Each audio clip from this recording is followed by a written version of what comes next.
Well, hello there. Hold on, Piccolo, making a post on the old Discord. There we go.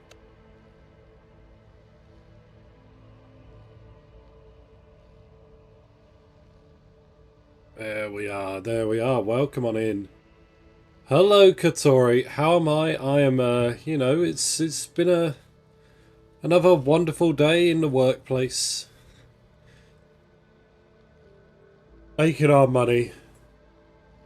Welcome on in, Piccolo and Katori. How you guys doing? Oh, you are joining me here at the end of chapter or act 2 of Rogue Trader.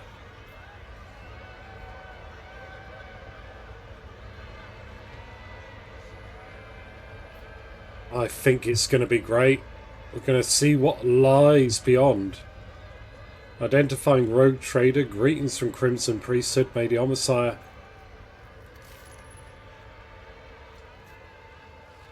May the Omnissiah have mercy on the machine spirits in your weapons and void vessels. Oh, thank you.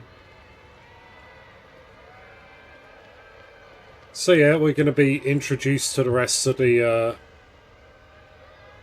our peers. I believe the other 2 Rogue Traders are going to be here. I think that was said.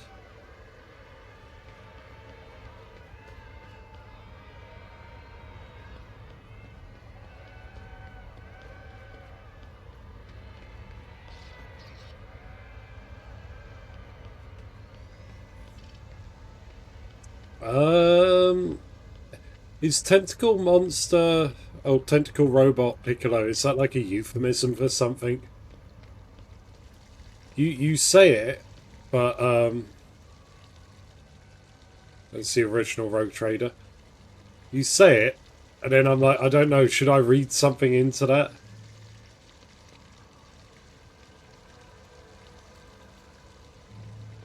You can guess all... Oh, okay, cool. No worry. As long as it doesn't, like... As long as it's not something that, some sort of slang or euphemism. Input what you want.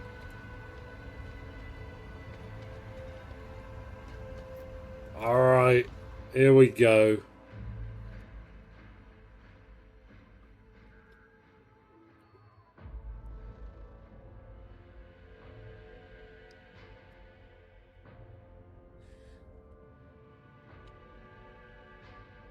Oh, nice cup of tea.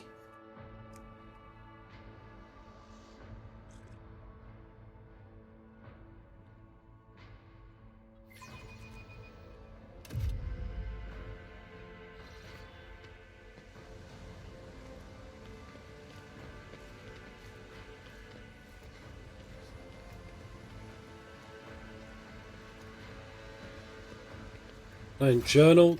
Is it real that I... Ooh, hello.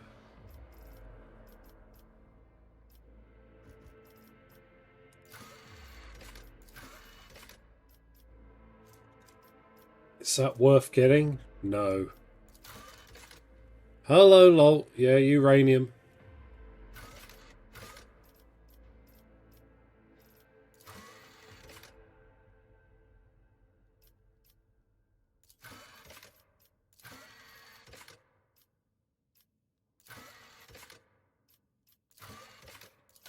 Okay, cool. The incident.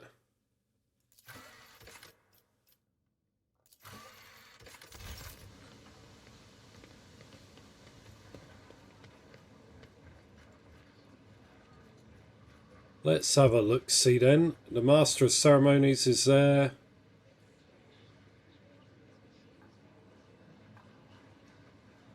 There's Adira. Let's talk to Clementa. Your Lordship. Clementa looks away from her data site. I hope your stay on Dargonus will be beneficial to your physical and mental state. I understand that the heir to a protectorate must have his hands full, but one shouldn't forget about rest. Okay. Nothing new there.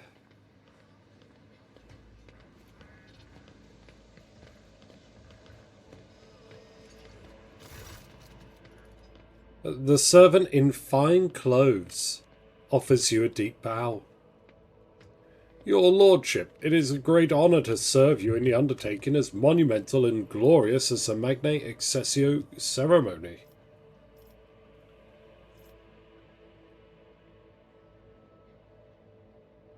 Is everything ready? The palace decorations are prepared, and we are ready to begin at your command. The festive activities in the capital have likewise been arranged, but the guests of honour either have arrived on the planet or are awaiting invitation in near orbit. The servants are already in your chambers to see to it that you are impeccably garbed for the occasion. Okay, let us begin. May the Emperor be with us this day. Here we go.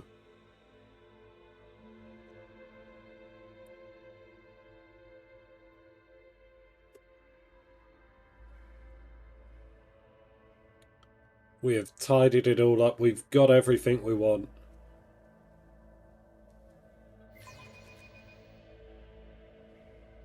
I'm excited to see what we're going to have in Chapter 3. Oh. Is it not go? Oh. There we are. Rejoice, Von Valencia's subjects. In honor of his ascension, the new rogue trader generously shows you his favour. We're throwing money at them. In his unfathomable benevolence, the rogue trader has decreed that every soul be given a day's ration and personal fuel cell, so they may be fed and warm on this day. Praise the rogue trader's magnanimity.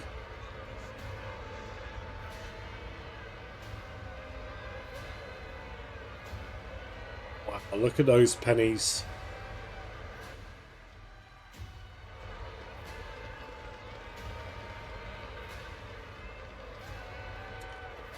Oh, they're going in and picking it all up. Okay. What?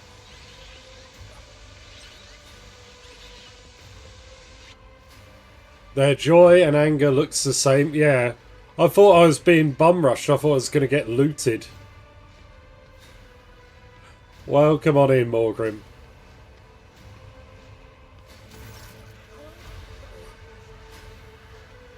The crowd below is roiling, their electrified exultation filling the air of Dargonus. Thousands of throats chant your name. You are at the apex of this world and all others. Amplified by 100 voxes, the voice of the Master of Ceremonies booms. Rejoice, subjects of Dargonus! You have been granted the felicity of witnessing your master, a great honour bestowed upon us by the rogue trader, Larry von Valencius. Gracious saviour of Dargonus and vanquisher of blasphemous inhumans, may their unholy kind perish in the flames of righteousness. It says saviour. Oh, yeah, okay, yeah, we did that, yes. Cleanser of Janus, who once brought death upon the blasphemous Xenos, with others exterminating the despicable worshippers of the archenemy. What was this? I destroyed the Aldari on Janus. Vizier Vought was killed, yes. The cultist. Grand Protector of Footfall, Patron of Trade. You save Footfall Station from starvation by granting it your patronage and delivering shipments of grain, yeah? A hush falls over the crowd who gaze upon you in adoration. May them bear terrible scars from the recent battle of Dargonus. Like children, they await the word of their almighty father.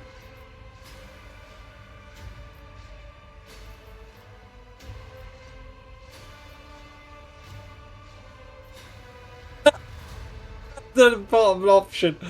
Am I expecting to say something to them? Fear not the coming day.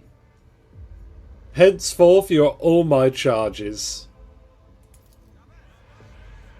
Joyful cries carry your name upward, beyond the atmosphere of Dargonus, all the way to the Emperor's throne. Yeah, alright. You hear a rustle behind you as Heinrich leans forward in a ceremonious bow. Oh, tapping your shoulder and saying in a creepy voice, behind you. I need to get rid of the sign, but thank you for tapping it. Let me just pause that. There we go.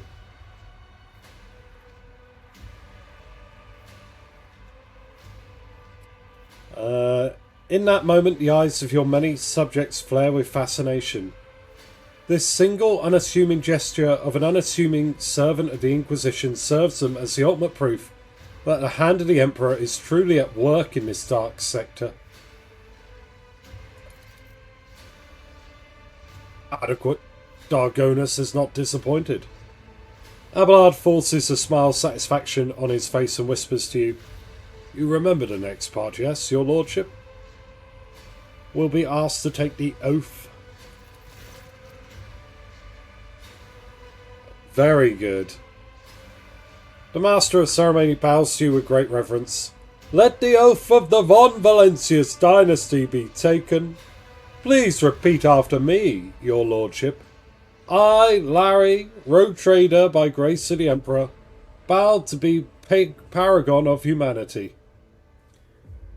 I, Larry, rogue trader by grace of the Emperor, vow to be the paragon of humanity. Your lips repeat the words of the ancient oath.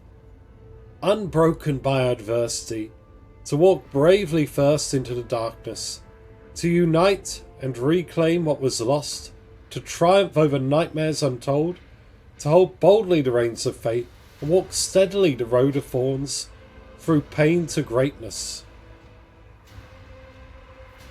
Oh no, that's their armour. Morgrim. So I found some pretty good armour towards the end of, like, cleaning stuff up.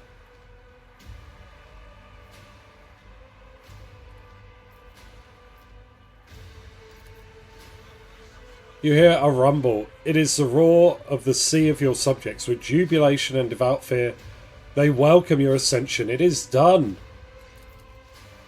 Let us walk the thorny path. Bite his tongue. Feel ashamed. -5 authority. Oh. Larry von Valentius assumes the mantle. Hey, a new rumour? Let's have a look at that.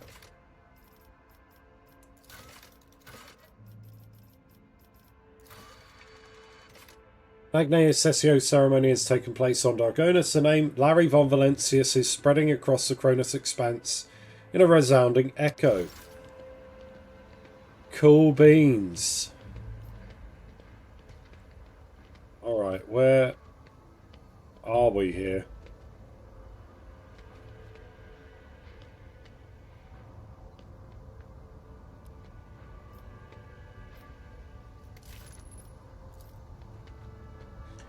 Exotic statue which formerly pleased the eyes of Xenos now adorns the palace of this dynasty of glorious explorers of the Cronus expanse. Okay. What the hell? Is that meant to be me? Noble features of this guardian of humanity burn with righteous fury and resolve. I mean, I did go for the commissar.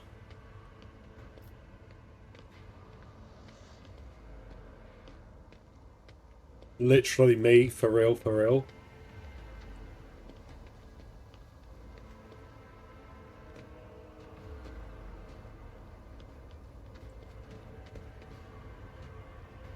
Oh, look at them all. We're all having a grand old time.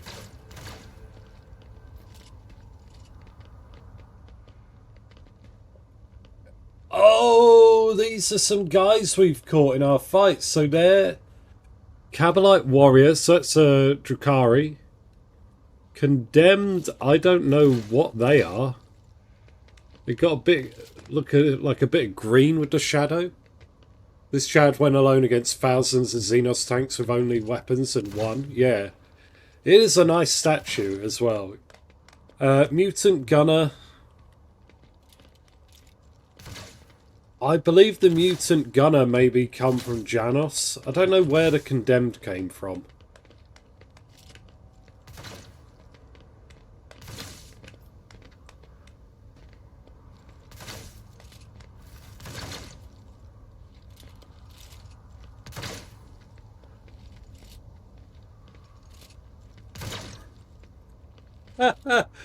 What is this?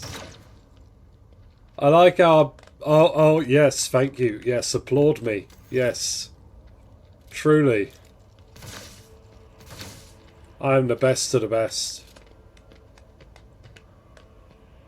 Thank you for all the compliments. Can I also shoot you? I'm impressed they've kept the Drukhari strung up like that. Yes, so am I. That's a bit unusual. We've all been keeping it for, like, just this occasion. I think everyone's coming along having a shot. Although they're all aristocrats from the looks of it.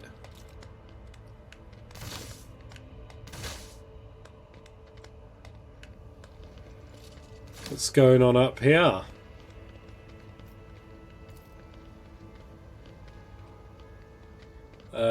This eerily cackling Xenos trophy is testament to how the Homicide's gifts become twisted in shadows of themselves in the hands of Inhumans. Oh, is this something we took from the Dark Elves as well? I don't remember this. There is my Lemon Russ. Lore Imperium, 34%. I think I want to... When I do my next playthrough, it'll be a Dogma character. Always succeeded. The venerable Lemon Russ is known as the Scythian Punisher, and it has served the Von Valentius dynasty for 2 centuries. It was hit in the battle with Xenos that inhabited Scipia too, but then heroically destroyed 63 enemy vehicles and brought victory to its comrades, securing its status as a relic blessed by the Emperor. So, we were playing War Thunder, everyone. We were playing War Thunder, and someone shot the driver and the treads off, and all we had was a gunner doing his damnedest to load the gun, and he got 63 kills. My team won the match, and now I have a sacred relic of the Imperium. It's... Uh-oh. Let's have a look at this. Scattered haphazardly around the table are bottles of expensive Amasac, plates of the Proster Nobilis, and hookahs of Obscura. Yes, rugs. What are you over there? I haven't looked at this yet.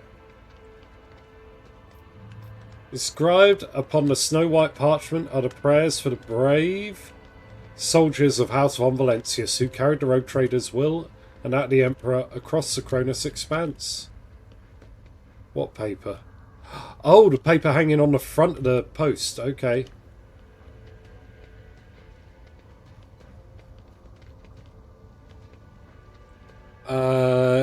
Hold on, what's up? Warhammer Dark Elves only make me think about either Femdon or Brute BDSM. Hellraiser should also be one of those thoughts, yeah.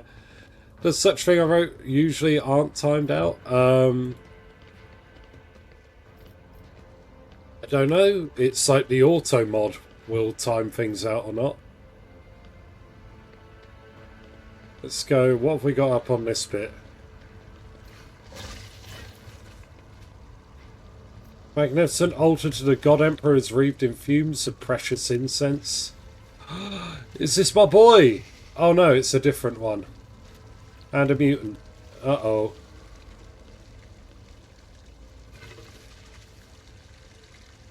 Wait, is that a dark... Aha! Drukhari.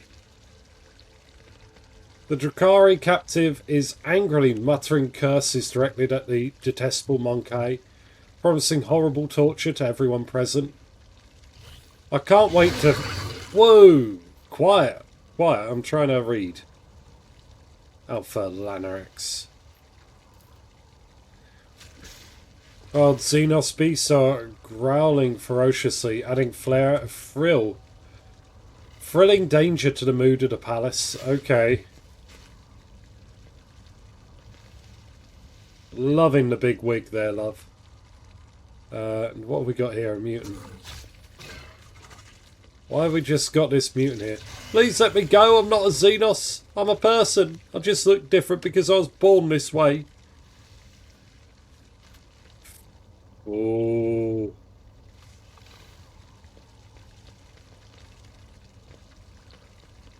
Alright, what's going on over here? Abelard, who's Brass Whisper? Hold on, let's see. Xavier Calcazar. Wait. Saunterback, Garpak, Urban Drivestem. These are all noble families from Dargona. Says Abelard and Abstainer Worston. So that's Abelard and one of his daughters. I don't know who Brass Whisperer is. Xavier Calcazar, I recognise the name.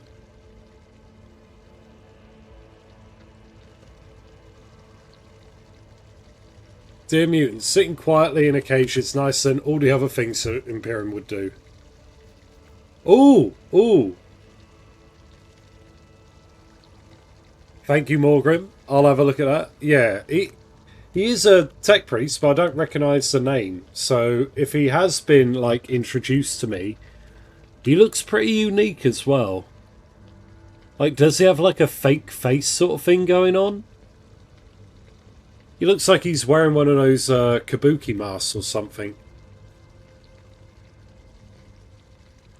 There's an Inquisition soldier stood next to Calcas... Wait. Hold on. Rumours? Where's the...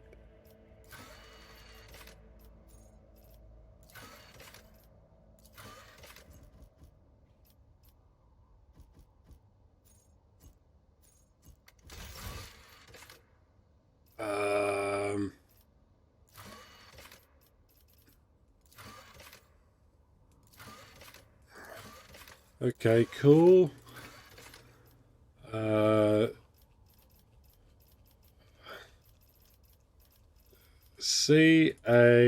Wait. Oh. Is Inquisition on here? I want to try and remember what the name of the Inquisitor. Is that Heinrich's boss? Yeah, I thought, because I see the Inquisition soldier, I recognise the name of Xavier Calcazar. Is that the Inquisitor?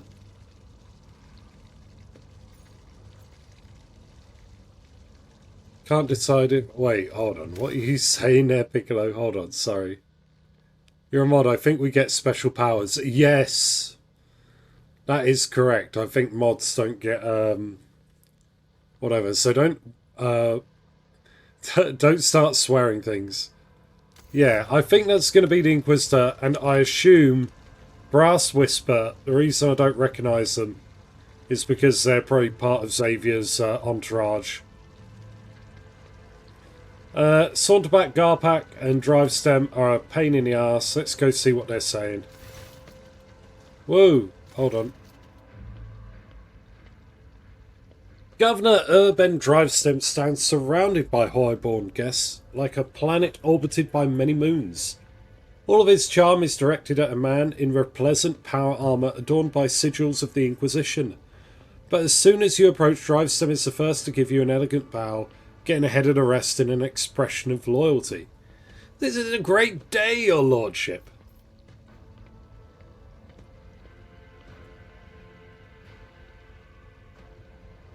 Well, we want to be polite. I welcome you to my palace, honoured guests.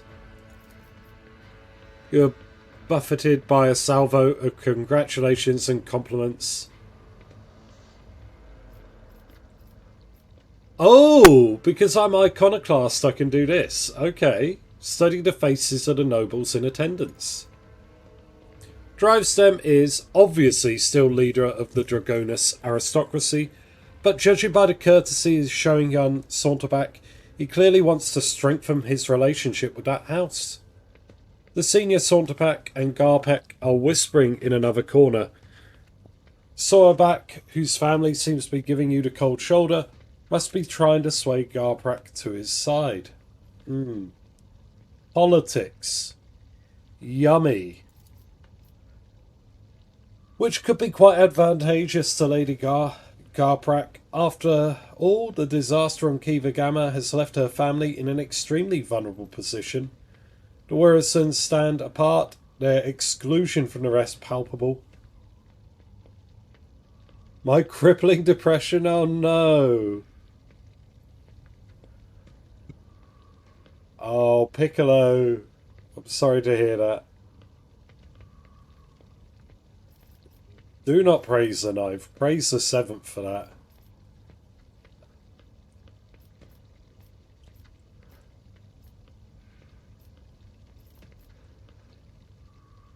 And yeah, well, we'll nod to the Inquisitor. My greetings to a member of the Holy Inquisition. There we go. Let's have. Oh, he looks pretty. He's pretty baller. Is it grey hair he's got, or is that... No, that's metal augments. I thought he had, like, big grey mutton chops or something. He responds to you with a dignified bow, his proud face calm and unfaltering. And my greetings to you, esteemed Larry von Valentius. May shadows never darken the light of the Astronomicon that guides you. I appreciate your display of loyalty to the Imperium by having chosen one of the Holy Order's members at your side during the ceremony. You have demonstrated that you consider yourself a son in the fold of our revenant organization. The Inquisitor's companion... Yeah, here we go. A Crimson Road member of the Adeptus Mechanicus bows to you. From behind the brass mask mounted with dozens of augments comes a metallic grasp. Glory to the Von Valentius heir.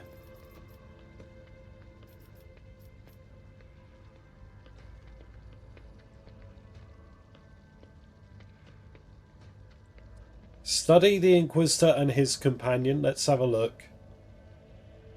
What are we likely to get for this? 37%? Oh dear. Oh, fail. Oh, succeeded. Okay. The Lord Inquisitor's relaxed expression radiates an odd sense of menace. He's akin to a predator on the prowl, content to hide in the bush of fake smiles and elegant conversation, for now.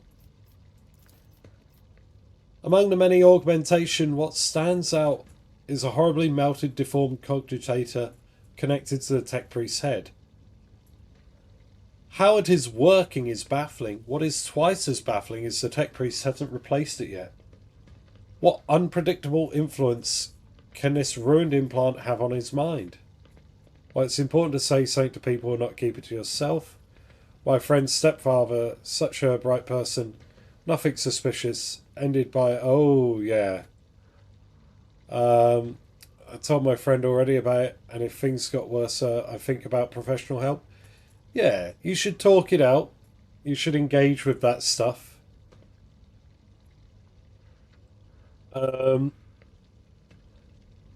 mean, I'm not really... I don't really have the training or skills to sort you out properly or talk to you about it. But yeah, seek professional help if you need it. Usually you have to talk through things, get to the root of the cause, and then try and figure out a way around these things. Or at the very least, find ways to navigate it as stuff's happening. Nothing have?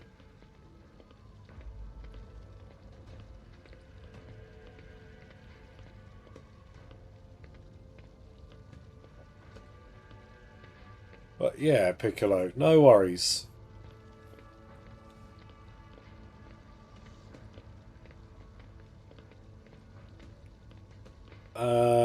But many people I know had or still have such problems, and I was helping them.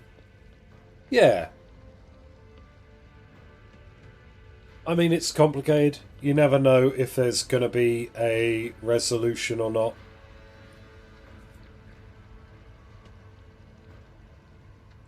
Well, that's good. That's good. Talking through things is a great way to start out. So I'm not such a bad person. Who thought you were?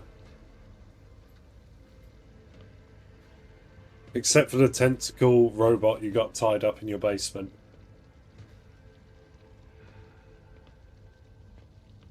Yeah, well, we'll see. Stellaris may be tomorrow. There may be war crimes if I figure it out. But yeah, if you stay healthy, stay in touch with friends and family. Just try to positively engage with your feelings. You know, little bits and pieces you can do to try and make stuff better.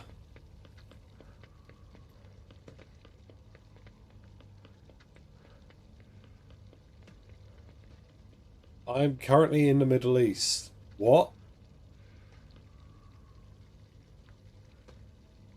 Is that because you're actually in the Middle East, or is that because you're playing a specific game of some sort?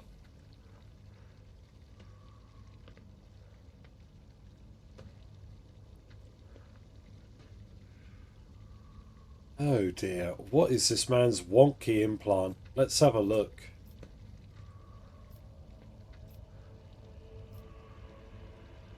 And who is this member of the Honourable Priesthood of the Adeptus Mechanicus? This is Brass Whisper, which naturally is not his real name. The esteemed Margos is a member of my retinue. There are times I am forced by my duty to the Emperor to deal with xenotechnology, and Brass Whisper ensures my safety in such moments. Oh, okay. Hearts of Iron 4, yeah? Nice.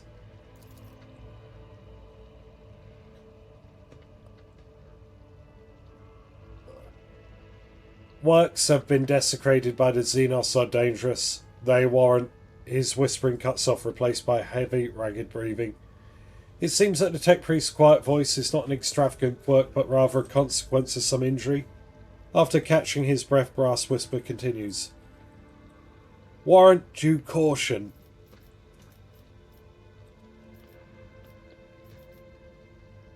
An unexpected visit. I wasn't told. I, however, have been told all about you. Inquisitor's face is impenetrable, but behind his mask you detect a hint of mockery. Oh, we have not been formally introduced. An oversight, to be sure. My name is Xavier Calcazar, and I have the honour of serving as a member of the illustrious Ordo Xenos, the head of the Cronus Expanse, Conclave, and the Lord Inquisitor of this region. It is my unending task to ensure this sector's readiness to meet external threats and resist internal corruption. Well, enjoy the party, buddy. This evening will certainly be illuminating. Yeah. I think there is only one Inquisitor in the region. I want to say... I don't know, that's what comes to mind. I can't remember if Heinrich said that or not, but I think he talked about his Inquisitor as the Inquisitor of the region. This evening will certainly be illuminating.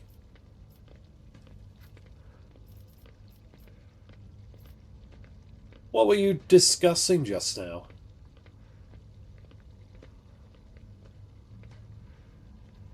Very important, yeah. Did you know that in school there is always a duo where one is racist joking and the other is racist not joking? Yeah, that stuff happens. Governor Urban Drivesten. We were talking about the brutal Xenos raid on our fair Dargonus. So many victims, so much damage to our industries.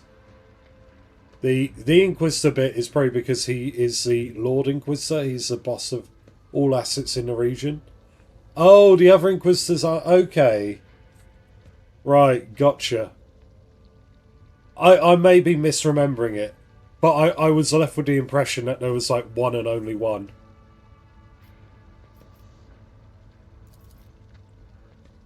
Thank the Emperor that you are our protector. If it weren't for you, the cursed invaders would have obliterated the whole planet. He offers you a thin and obscenious smile. Sharing the sector with blasting Xenos is impossible. I hope we respond to their raid on Dargonus with punitive campaign. Young Sorterback's smile is conceited and bloodthirsty.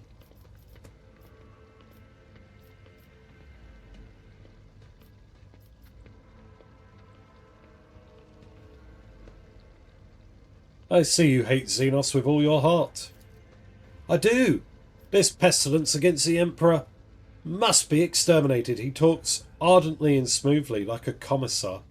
He places his hand on the hilt of his finely adorned sword. His pale face ablaze with noble fury. Oh, Hector.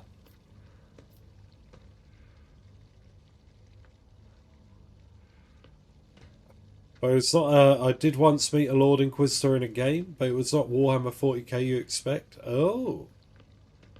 Was it... Does The Witcher have an Inquisition in it? I can't think what other games they would have that.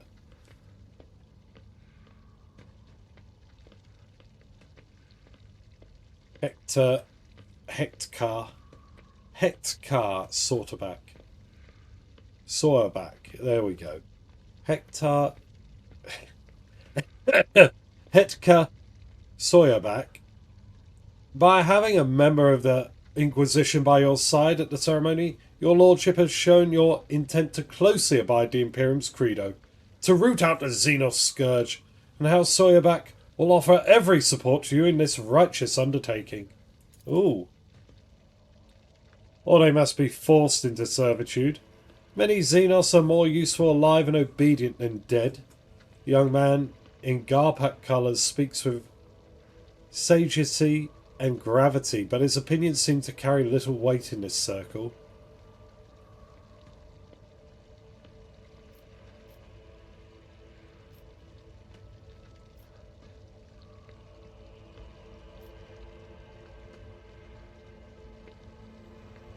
Ooh.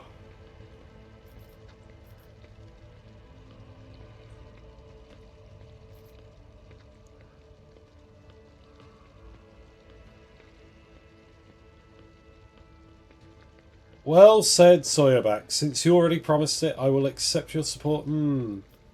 It pleases me to see such earnest faith. I must commend you. Sawyerback blushes and raises his chin. How Sawyerback is stalwart in its faith, your lordship. Are you imagining things, or did you just notice the mocking glint in the eye of the Inquisitor standing among the guests? Oh, let's turn to Abelard's relative. And what's your name? Your lordship, allow me to introduce the daughter of Chancellor Clementa Werison, my great-granddaughter Astaria. Abelard, how old are you? I thought Abelard was like in his 60s or something with like a bit of gene therapy. But he's got like a grown great-granddaughter here, so fuck me. Astartia. Abelard looks solemnly upon the woman with barely concealed pride. I am delighted to witness you, your lordship. Astartia bows, keeping her observant and intelligent eyes trained on you. Modesty forbids my esteemed forebearer to say this himself, so I will. Our entire family is grateful for you for wishing to see someone of Ruinsign blood at your side as you claim your inheritance. Drives some exchanges, telling glances with young Sawyerback, who, judging by his face, is suddenly finding the collar of his expensive frock coat uncomfortably tight.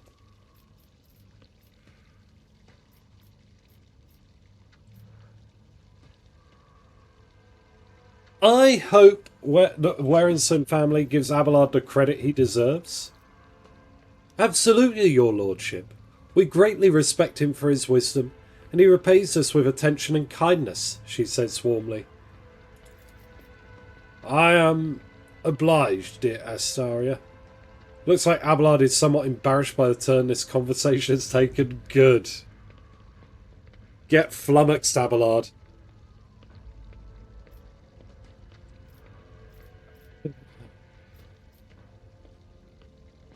Oh dear. Where is the rest of your kin, Abelard? They're in the city, preoccupied with running the festivities and watching over some of the more crucial services. No incidents can be allowed to ruin your ceremony.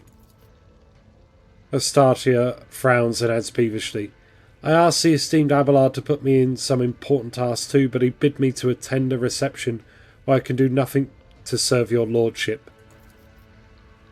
Soyback smirks. If I had known, I too would have asked Abelard to let you miss the party. Oh, sassy.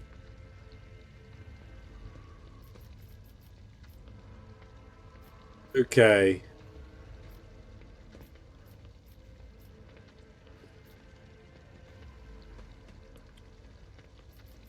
How are you all finding the reception?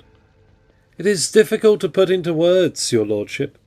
Never before have I seen such a grand and striking ceremony. Astartia's voice sounds passionate and inspired. Her eyes shine with barely contained excitement. But I am much more amazed by your generosity. The provisions that are being handed out in the streets of the capital will make the difference between life and death for many of those who lost everything in the Xenos attack. Garprak. Young Gaprak keeps staring at Astartia curiously and a little bashfully. It seems the boy likes her. Hey, okay. Enjoy the evening. Thank you, your lordship.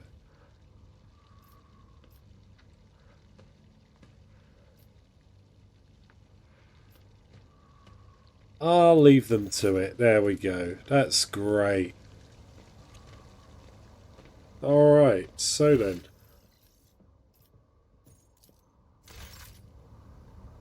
Yolette is over here, but Yolette didn't want to speak really, I don't think. You have nothing to say?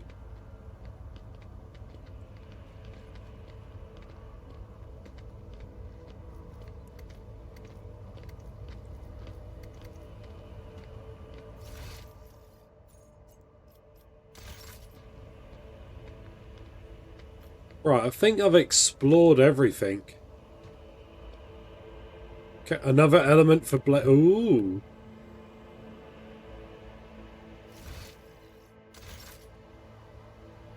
Okay, let's go into the palace now then, I suppose, as that's where we're meant to go, I guess. Well, we met the Lord Inquisitor.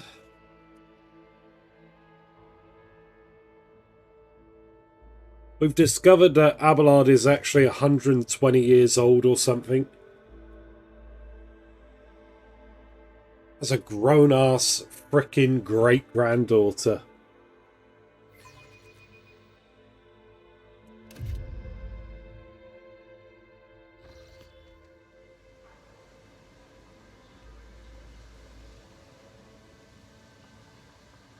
Ooh. Right, where...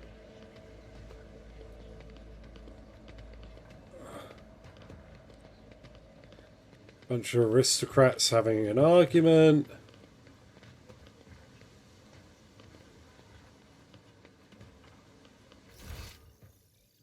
Okay, they are all out and about doing whatever they're doing.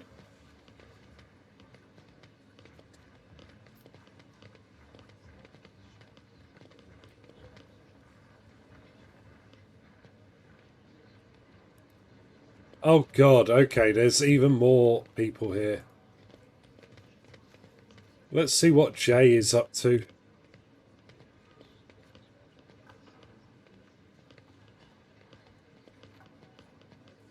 Hope at least this celebration in your honour won't end in a shootout. Well, I mean, there's always time. Argenta, what are you looking at? May the Emperor keep you, Larry. A great day. Hey. This is pure chaos. How can people think so much and so haphazardly? Oh yeah, she's pretty overstimulated a bit.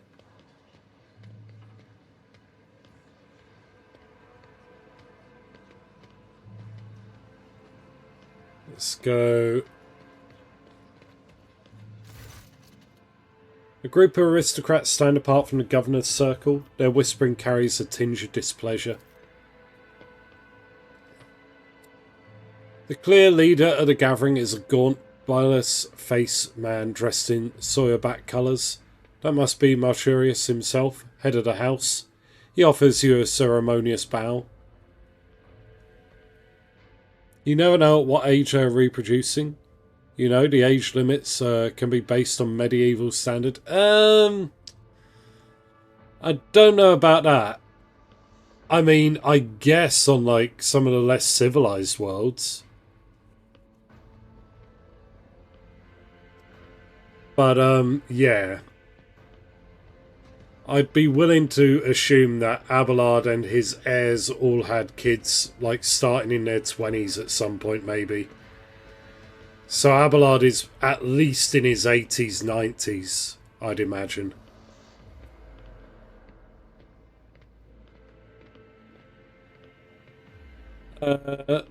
My congratulations, your lordship. May the Omnissiah grant you understanding. The woman with whom he is conversing is one dressed in a robe with gear-shaped adornments. Is Toriana Garprak. It's difficult to read her face due to it being covered by numerous augmentations. Let's have a look at her. Holy crap. Yeah, yeah.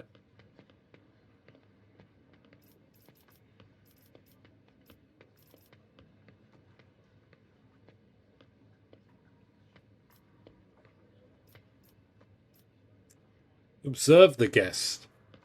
Toriana Garprak looks rather anxious. Mercurius Sawyerback, dressed surprisingly plainly and austerely for an aristocrat of such high rank, is frowning suspiciously. He came to the reception with a companion, a woman of dazzling beauty wearing gilded augment necklace around her throat, his wife probably. Heinrichs, who joined the group unnoticed, mostly keeps silent, listening intently to their every word. Outside nobility, medieval standards were about the same as 1880s. It helps that puberty tended to be later then. Our early ones related to modern diets. Yes. I've heard that it's because there's stuff in a lot of the food, a lot of the preservatives we put in there accelerates the stuff for the hormones or something like that.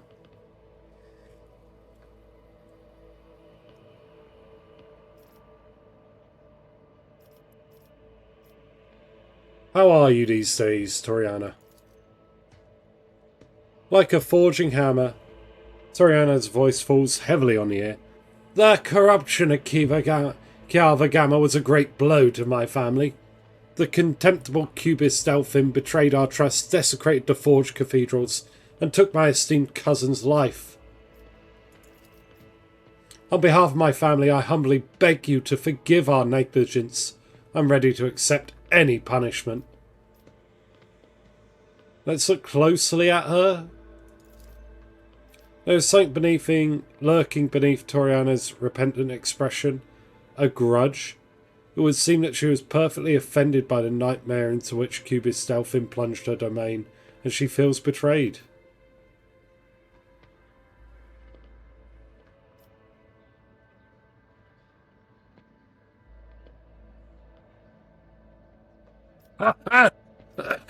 Oh, God! It pleases me, god damn! It's not just that, we're getting more fat and yeah, more meat. It was for a long period of human history that meat was like a special occasion kind of dish, wasn't it?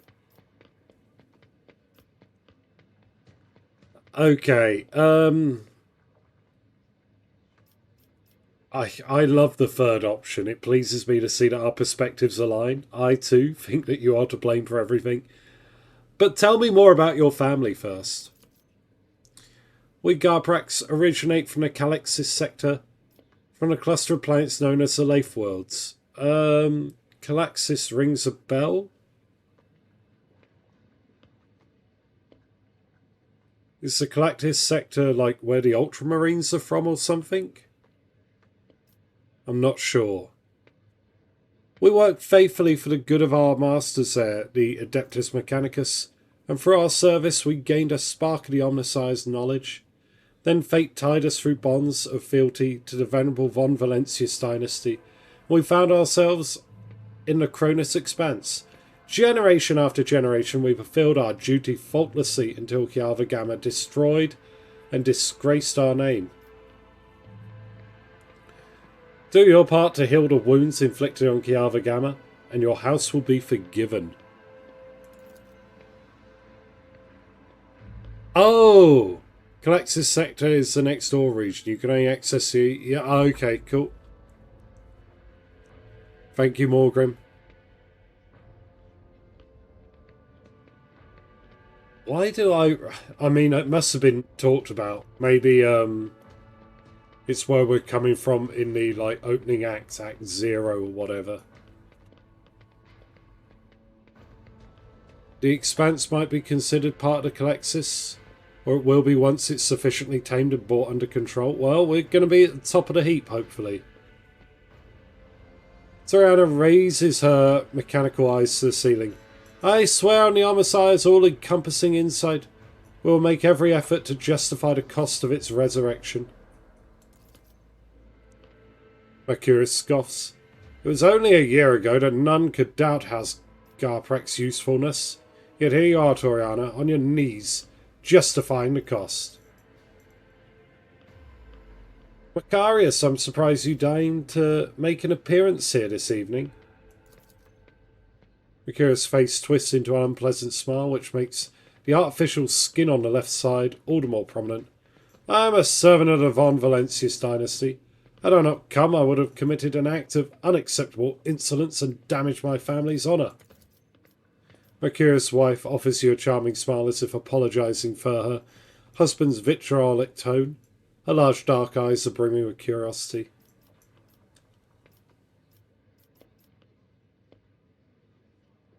What has so displeased you, Mercurius? Mercurius says with caution, I am your dynasty's loyal servant, but you have asked, and I will answer. Too long has the Cronus Expanse lived under the rule of rogue traders. The privileges granted to them make people think commoners too can dismiss the prohibitions of the Imperium. For the good of the sector, rogue traders must become paragons of the law, not exceptions to it. But do many warrant holders exhibit lawful conduct? No, they do not. Even you, your lordship, are the subject of the strangest of rumours, and you just recently inherited your protectorate. Conrad Vortivir's people, for instance, claim that you had a hand in the esteemed Theodora's demise and accuse you of many other misdeeds. It doesn't matter whether or not the claims are true. The people hear them, believe them, and they think many will follow your example. Oh dear.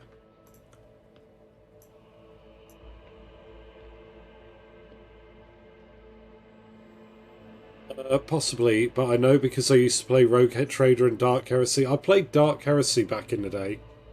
Yeah. So, Heinrich's minions running around Calaxis. Ah, is that the setting for that? My favourite was to play... God, I enjoyed the most... what's the Space Marine one? Death Watch. That was really good back in the day. Just a bunch of Space Marines bumbling around, hunting for gene stealers and the like. Yeah, Death Watch. We also had, like, an interaction with the Tau at one point, which, yeah. we just ended up smashing a couple of Tau. like 5 space marines on like some sort of pseudo diplomatic mission. Obviously all went wrong. Oh dear.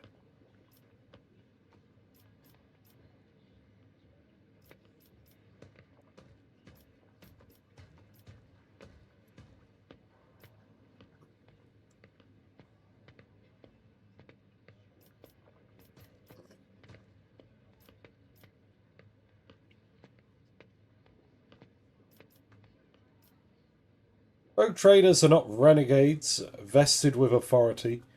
We are the long arm of the Imperium, and I shall prove it to you.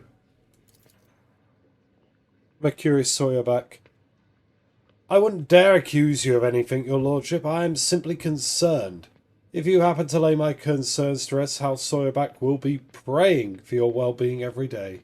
I mean, you're not already doing it? Not already praying for my well-being?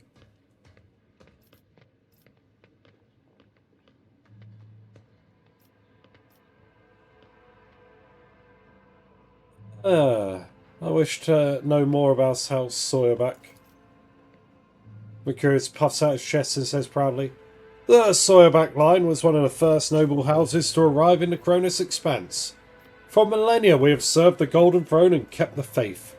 Sawyerback warriors have bled 100 wars, and at different times have ruled a great many colonies of the Von Valentius dynasty. I see. I'd like to become better acquainted with your wife. We're not going to say that. Jay's right over here.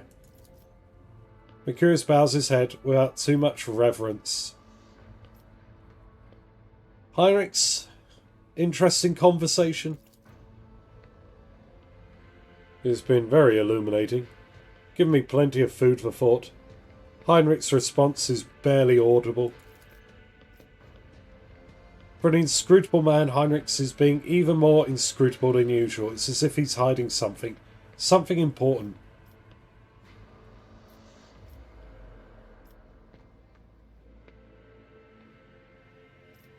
Do you ever act like anything other than a grubby spy?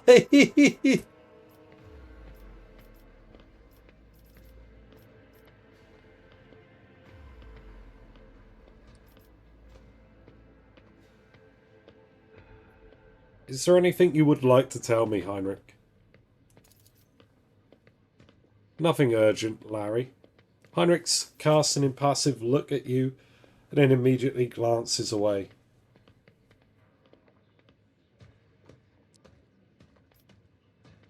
Even in leisure, you never cease to be of help. I appreciate it. That's why they call us the unsleeping eye of the Inquisition. Even in sleep, I hear everything. Larry, before this gala concludes, there's something I'd like to tell you. Be careful today. I sense a wave of darkness will soon hit our defensive lines, and I hope that I will still get a chance to meet you there as an ally. Bloody hell, Heinrichs!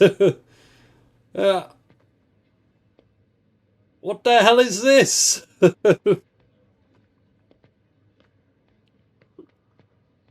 I sense a wave of darkness will soon hit our defensive lines, and I hope I will still get a chance to meet you there as an ally. Okay. Thanks, buddy. Right, what is this? Sinister Xenos instruments of death and our trophies demonstrating the invincibility of House Von Valentius. These swords belong to the presumptuous governor of Vebus VI, who staged a revolt hundreds of years ago. Ah, the insurrectionist hands preserved against decay are still rest on the sword hilt. Cool. That's our prison planet, Vebus. Collection of proudly displayed weapons that belong to distinguished rogue traders of House Von Valentius. Okay. Ah. Now then.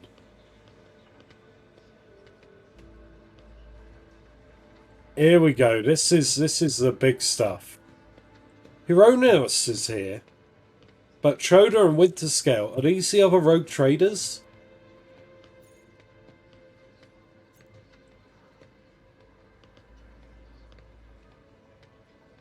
That's possibly him deliberately freaking out the nobles. Oh, okay, he's just fucking around. I hope so. I hope it's not darkness. Yeah. No, Winterscale and Coda are the dynasty names. I don't know if Caligos and Incendia... Caligos, I think. I recognise it because it's a memorable name. These have got to be the two rogue traders. Well, let's see. Let's see what they say. Caligos Winterscale. Holy crap, he has a manic look about him. I'm like stood right on top of them both. Larry, there you are. Welcome to the circle where each member is as powerful, ambitious, greedy and vain as the last. That is to say, the noble rogue traders. Incendia Corda. Yeah. Incendia Corda is watching him with barely suppressed contempt. Yes. You have found yourself suitable company, Caligos. At the very least, now you can enjoy idle diversions, boast about your power, and indulge in profane pastimes with one who is your equal, rather than a member of the lower classes.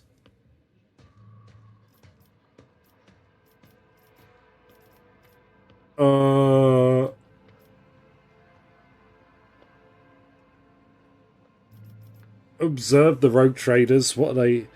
Caligos Winterscale is a broad-shouldered, athletic-looking man. He frequently flashes a bright smile, no less dazzling than the blade of the power axe he carries. Ooh. Every part of him, from the toes of his magnificent boots to the tips of his hair, radiates strength and a desire to live and win. His smile is crooked, as if ready to turn into a hostile snarl at any moment. So he's like typical rogue trader, brash, abrasive, action hero. Next to him is an unmoving hulk of a man clad in armour. His low forehead and a gloomy face bear signs of degradation. Degradation. What am I talking about? And his bloodshot eyes are expressionless, like a pair of glass buttons. Oh. A Voidborn? Incendia Coda radiates cosmic cold. Her skin is unnaturally white, and a nervous tick is constantly tugging at the left side of her noble visage. Garbed in full dress uniform adorned with purity seals, she is the embodiment of a true imperial aristocrat. Haunting her side is a gaunt shadow of a priest in plain black robes. Hieromus Doloroso, who you met on footfall, gives you a respectful nod. Hey! Fire and Brimstone Man. I love him. He's good. He's cool.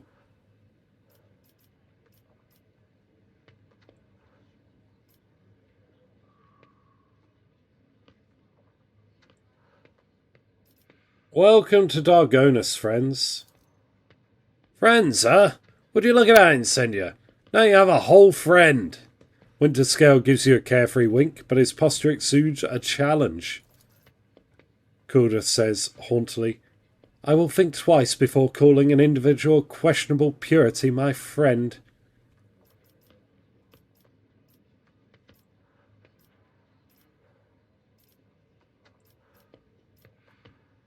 Incendia, you seem to find me objectionable.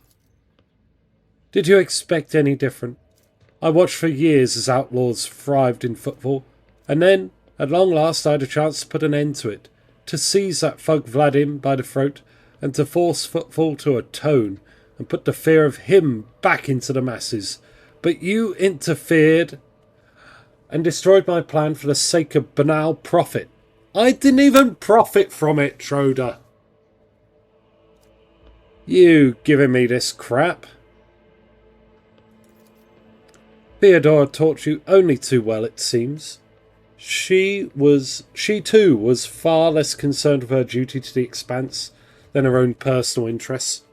But you can be sure that I will not cease in cleansing the Furdiburidus system of the pirate scourge, and if your trade prospects are damaged in the process, you will only have yourself to blame. The priest holds up his hands in a placating gesture. None are without fault, noble Incendia. What point is there in targeting someone for their turpitude when true purity can never be found?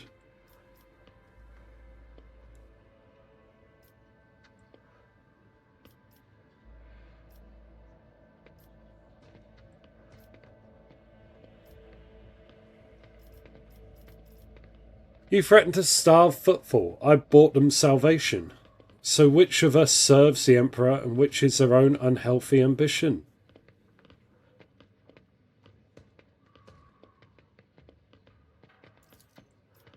Zendia rolls her eyes. Please. I will believe it no sooner than hearing word that half the population at Den of Heresy has been sent into the Void's embrace. Oh! I have faith that the blessed Larry is perceptive enough to see the appealing nature of the residents of that depraved place. The appalling nature, rather.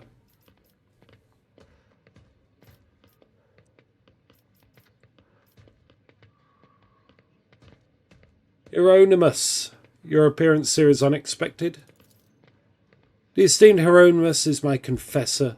I am greatly obliged to him for agreeing to accompany me on this journey. Hieronymus bows respectfully.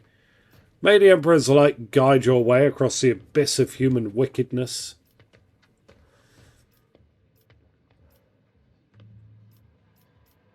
I see that faith is more than just a word to you. Zendia's smile, racked by a tic, looks sinister. Faith is everything to me. In his name I have eradicated corruption on 100 worlds and will do so on 1,000 more. By his will I will hunt down pirates and the desolate in their vile nests. Let Corda name make any firebrand tremble, for sooner or later I will cast them into the void.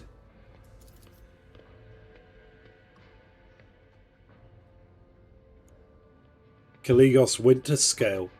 The funny thing is, people still call me the foul-tempered tyrant in all this. Caligos' amiable smile somehow resembles the bared teeth of a wild animal. I take it you are not overly fond of Theodora. Incendia lowers her eyes and says without animosity, she was of the same breed as Asp. She stops and then continues to lower her voice. Conceited, insolent, unaware of the Emperor's stern gaze upon her. I do not doubt her wisdom and courage, but Theodora did not have a shred of humility or fear of his wrath. That must be Aspis. Aspis Corda, you remember the name? From what you recall, she was a rogue trader too, and a renowned one at that. Well, I for one liked Theodora. The stories they told of her travels to nameless stars, and yet there was no fear in her. Winterscale sighs pensively. His lively expression grows a little greyer.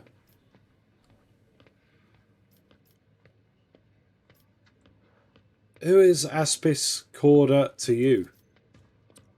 Oh, this is Incendia's favourite subject. She just loves talking about Aspis.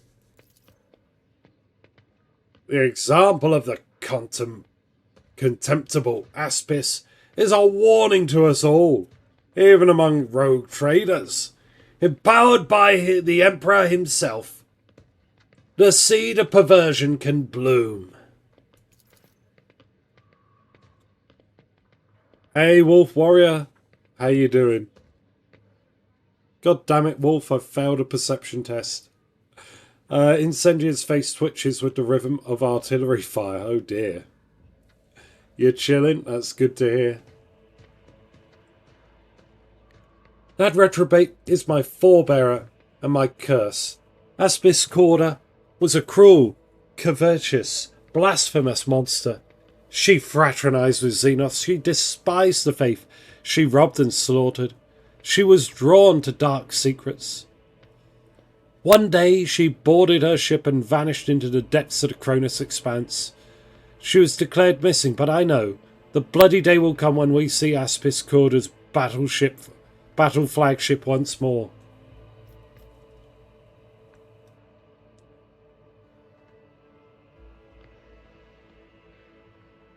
Great, another thing to set up. Thank you for the visit, Incendia. It will not be a long one, I assure you. And Kaligos, thank you for your visit. Kaligos gives you a cheerful and somewhat feral smile. I should be thanking you. I was almost certain that you would use my difficulties on footfall as a means to bring about your devious weasel. Oh, wait, hold on, let me start that again. I should be thanking you. I was almost certain you would use my difficulties on footfall as a means to bring that devious weasel Vladim to heel and take the station for your own. That's what any rogue trader would have done. But you prove yourself to be less predictable than that. Well then, since you have turned out to be a pleasant surprise and stopped Incendia from snatching my possession, I'll compensate you for your efforts. I have a nice little world I conquered that I can never seem to get around to. I'll throw it in along with a more substantial gift I bought. Oh, wow! A whole world? I didn't think there were any more colonies in the game, but I guess this is just going to be a buff to profit factor. Thwarting Incendia Corda's ambitions deserves worthy trophy. He snaps his fingers and the armoured brute hands you an exotically adorned rifle, clearly not of human making. It's a trophy from a good hunt. You and I should hunt together sometime. You can show yourself in action, new blood. Kaligos exuberantly punches you on the shoulder. Eye of Hecton.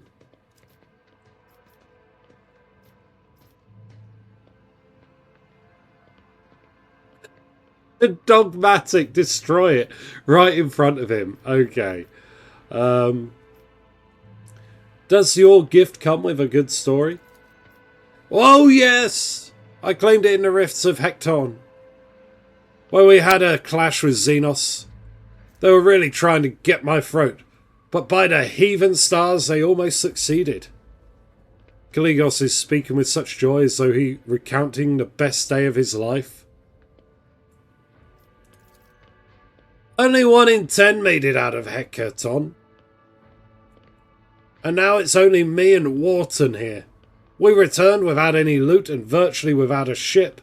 All I got from that trip was a hold full of dead Xenos and this deadly beauty, which their leader used to put 2 holes in my hide.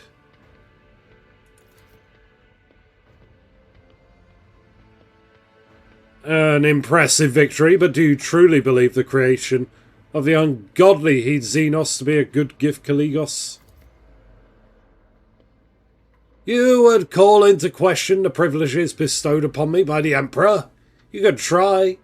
Let the St. Drusian mission put forth their champion, and I will slay him in trial by combat. Threaten the esteemed Hieronymus once more time, Kaligos, and the war that you love to prattle on about will commence. I swear it. 1 drop of holy blood one drop of holy blood spilt by you will send the remains of your realm up in flames better than any tanker of Prometheum. Incendia and Kaligos exchanged looks of fury. The latter, snarling like a wolf, is clearly ready to start said war here and now. Excellent. With friends like these, who needs enemies? Hieronymus' dry voice hits your ears like a crack of a whip. Quell your pride, both of you. I do not wish to fight you, Kaligos, but I fear not your threats. Death does not frighten me, for it is inevitable, as is the true and senseless and pointless of a war between us all.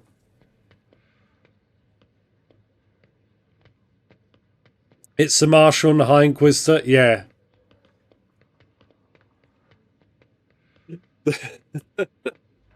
I don't know, man. Like, I feel like Kaligos might be closer to the treasurer. You know, we could let the disease run riot. Oh, you're a bastard of a woman.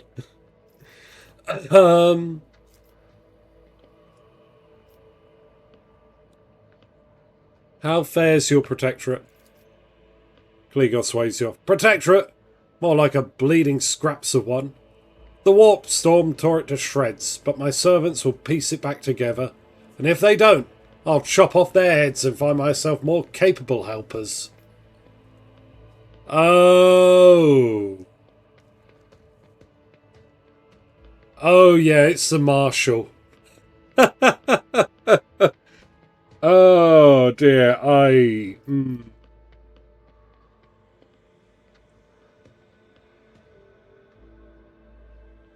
Are we each like a different alignment? Is he the heretic? Something strikes you as strange. Kaligos Winterscale wasn't always this nonchalant about his protectorate. He used to be known as a shrewd and business-minded, even concerned for his subjects, but it seems he has grown bored of ruling. Uh-oh. Uh-oh.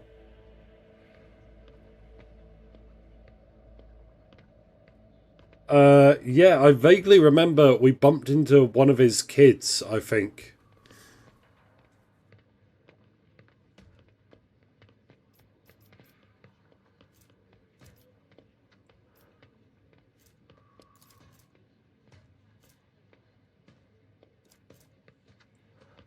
Holy shit, is it a sniper rifle?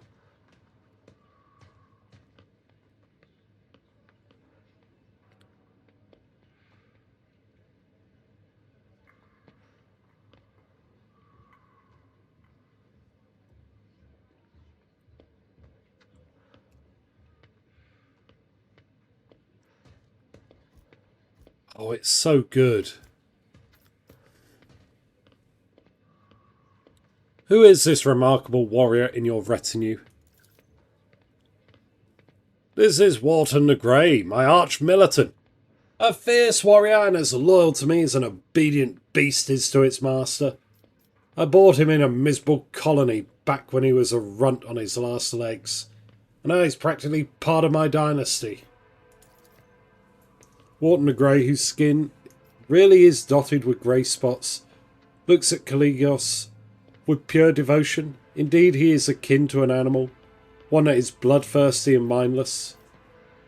Winterscale remarks, taking an obvious jab.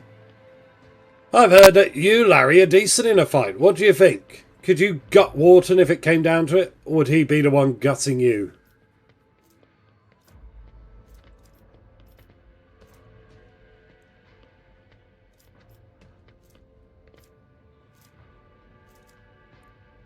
Give Wharton a menacing look. He would be dead in a matter of seconds.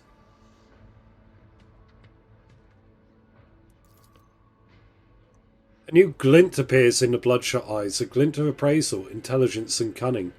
No, Wharton is not the thick, bloodthirsty beast he wants to be seen as. Behind that mask is a careful and keen mind. Well, thank you for the wonderful gift, Kaligos. Kill someone important with it. That would be the best show of gratitude. What do you think of the celebration? I like it. Kaligos looks around the hall curiously. One can instantly tell when we've been invited by a rogue trader and not some administratum bootlicker. We are conquerors of wild sectors, slayers of unknown beasts, executioners of Xenos empires. He'd win in single... Yeah, because my character isn't built well. But at the very least I've got good coercion, so I could sort of bluff. Kaligos, you should take this opportunity to learn. This is what a palace of a true rogue trader looks like. Not a Xeno menagerie, a pirate's treasure hold, or, however difficult it may be for you to believe, an orbital brothel.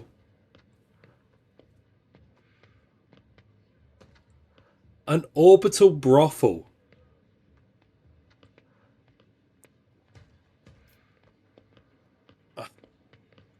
I see here we have a man of taste. An orbital brothel, Piccolo. Take my money. Like, Caligos Winterscale. Businessman. Man of culture, taste and refinement. Enjoy the evening. I must take my leave. Oh, believe me, I intend to enjoy myself to the full. To justify so long a voyage, if nothing else. Keep the faith, Larry. The Emperor protects. Okay. What have we got up here? Long lists of pirate dens annihilated by the Von Valencius dynasty and palette. Hold on. Can we get to the bottom? And planets is brought into Imperial compliance. Wait. Pascal? Pascal greets you a bow, extending congratulations to Unit Larry Von Valencius on attending your new legal status. The servitor standing next to him is examining you obliquely. It quickly looks away upon realizing you have noticed. What is this servitor? It is Nomus's new repository. Nomus, this unit identifies as Larry Von Valencius. Two-way identification complete. Thank you, Pascal, for the introductions. Pascal's a good lad. That is Nomos. Nomos is this, well, we experienced it last week. It's like maybe a machine spirit, maybe an AI, maybe something more sinister. I don't know. The servitor looks at you again, no longer trying to avoid your gaze. Its face is twitching as if the muscles has forgotten what facial expressions are, and is now struggling to make its features amiable. We are Nomos. We have made use of this receptacle to leave the ship. Greetings, Nomos. Yeah. Oh no, Morgrim, I know you will. Because we were like trying to figure it out together, like what the hell's going on. But I don't know if Piccolo or any of the other viewers were there. The servitor leans forward. We enjoy greetings. We enjoy communication. Oh,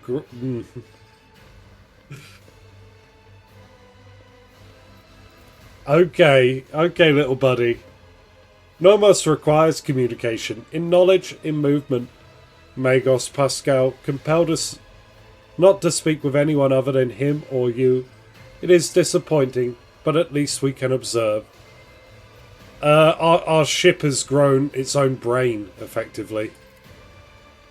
Nomos have changed since we last spoke with you, Larry. We are now able to conceptualize our previous experience, that of solitude. We no longer enjoy it.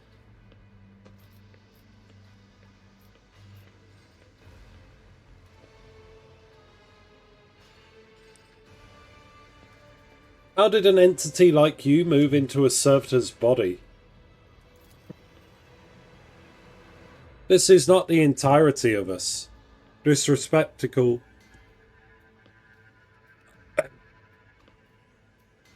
is too narrow, crude, and feeble to contain our complete whole. The existence of Nomos requires a space of connections. But we are able to transfer a small part of us and build a thread strong enough to travel outside the ship. We are enjoying this journey, discovery. Even though this receptacle suits us poorly, it will soon be destroyed by force of our presence. Oh, no!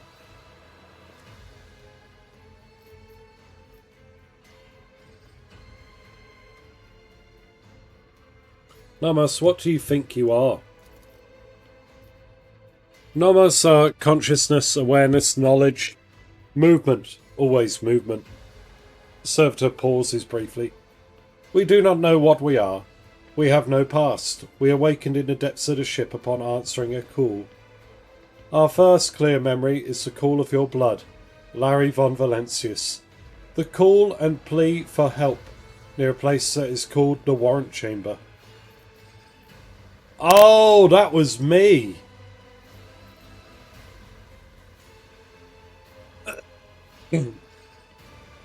Wait, the Guardian of the Writ, maybe?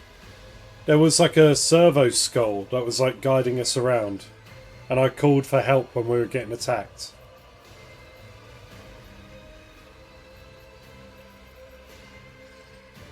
Why have you bought... Pascal, I believe you intended to investigate what Nomos is. Every 15 watches, I commune with Novus's code and spend prescribed lengths of time in calculus meditation. However, the Omnissiah has yet to bless me with an answer. All I can say is that the capabilities of the entity Nomos are extraordinary. The ship's hallowed systems sing beneath its touch. Nodes that have remained dead for hundreds of standard years are revivified. And long-drained mechanisms live anew. You hear a note of awe in Pascal's voice. Nomos are trying. Oh, Nomos are trying. They're doing their best.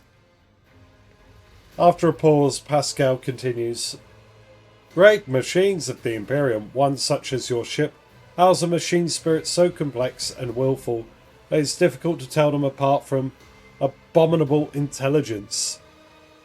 Oh, not artificial intelligence. Abominable intelligence. There remains a possibility that Nomos is an entity of corruption, but with every day I grow stronger in my faith that it is not so. And what we are witnessing is in fact the Omnissiah's miracle, one that is category 5 or higher. Why have you brought it here, Pascal?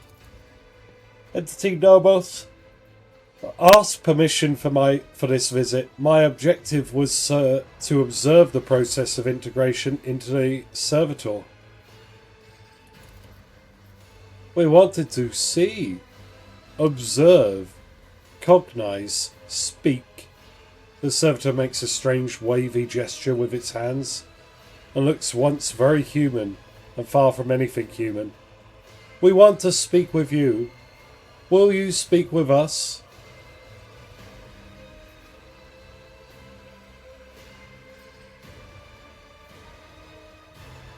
Of course. What do you want to speak about? Many things, happenings, events, decisions. The servitor's eyes roll in their sockets before focusing on you. We have been observing you. You do things that we do not understand. We want to learn why. We remember the day when we first met you. You gave us your blood to drink. We helped you save yourself. We followed you. Our small part did.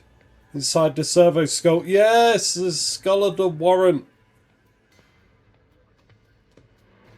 Then there was fire, a creature of sated hunger, and a dark light standing behind a curtain. Behind the image, behind the semblance of Theodora, it called for you to follow. You did not listen to that which was calling from behind the curtain. Holy crap!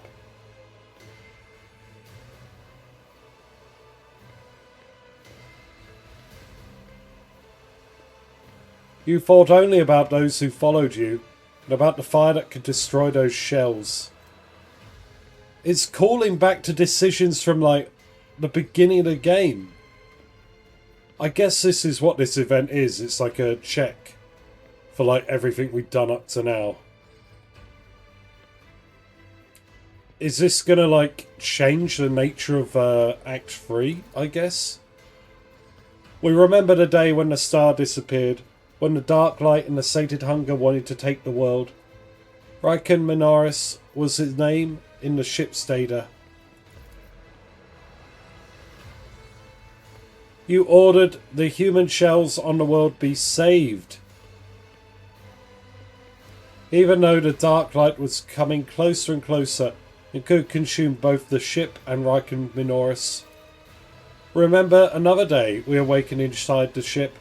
We lived in its systems, then we tried to emerge into servitors like this one. There are so many, our receptacles were gathered in one place. Oh, this is when we had trouble with the This was you, Nomus? Okay. You ordered to have them killed. You felt sad. Oh, I did. This is what we have seen, among many other things. We have begun to understand.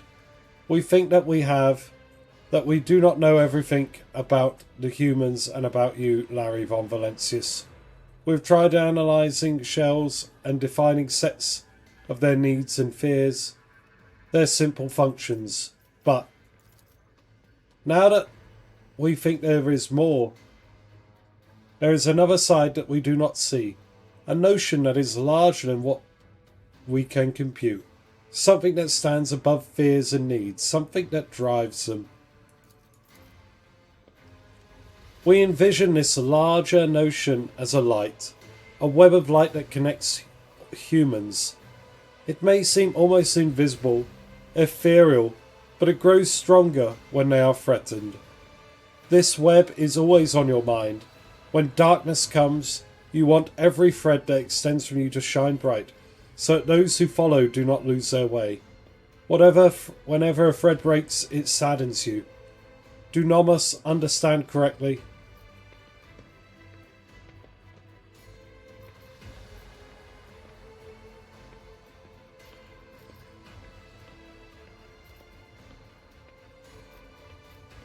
Yes, you do understand correctly. Every thread that connects people, every life, their value is beyond measure. There is no greater reward than guiding others to salvation when all that surrounds us is darkness. We knew we could understand you. Light and movement, connections and help. We are enjoying this. Perhaps because we too are connected to you. Through blood, through life. Thank you for speaking with us. Nomos so grateful. We cannot continue moving on our own.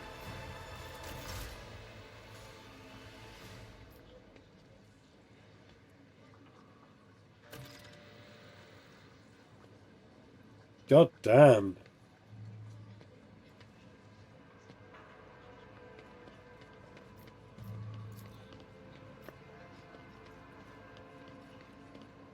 Cassia, how's it going?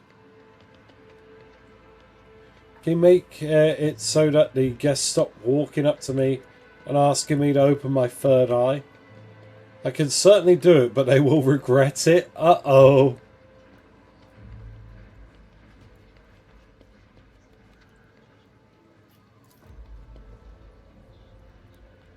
Obscura Soma, Black Leaf. Guess the Rogue Trader can enjoy the most exclusive and refined varieties of intoxicants.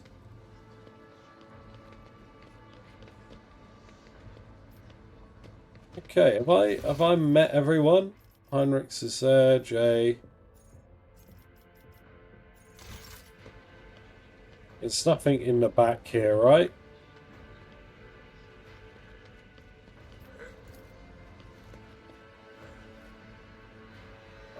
Yeah, we've looked at that. This stuff is new, though.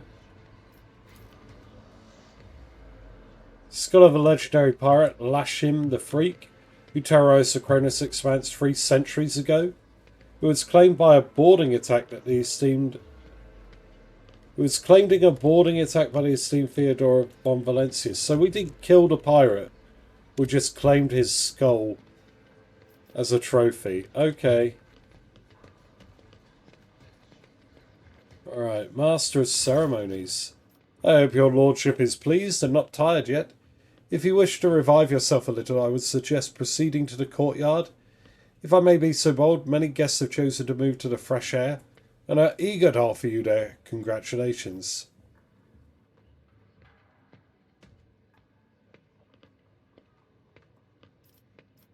I hope that killing is involved in skull claiming. I mean, yeah, but it sounds like Someone else killed the pirate and then Theodora has claimed his skull after the fact. What do you think of the reception? It is magnificent. I dare say it will live on as the premier high society event of the sector for many years. Let's return to the guests. They will be delighted. Glory to the von Valencius dynasty. So, I think I've explored everything.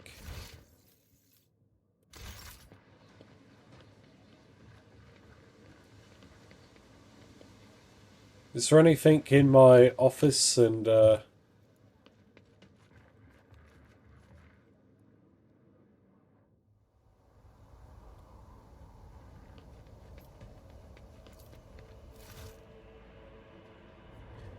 we are. This is my capital world.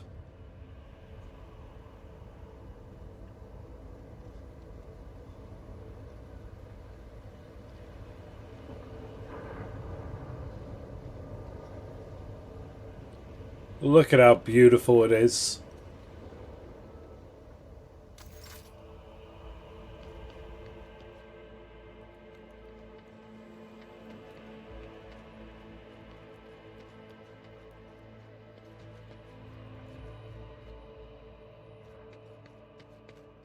Now then, I believe there's a secret thing in here that I didn't get last time. Now it looks like I won't be able to get it again because the quest failed automatically.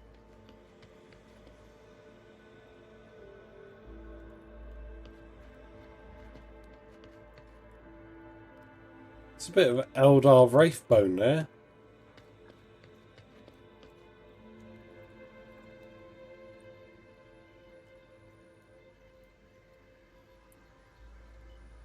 It's very clearly, that's like a... Is that like a Necron Scarab or something?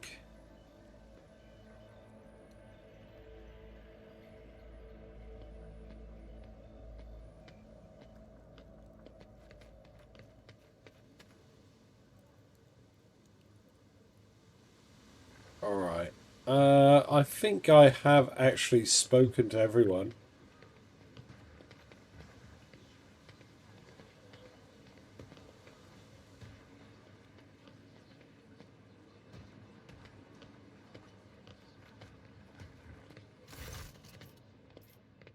I am weary and wish to retire to my chambers. Please allow me to escort you, your lordship. There we go. Your chambers are ready, your lordship.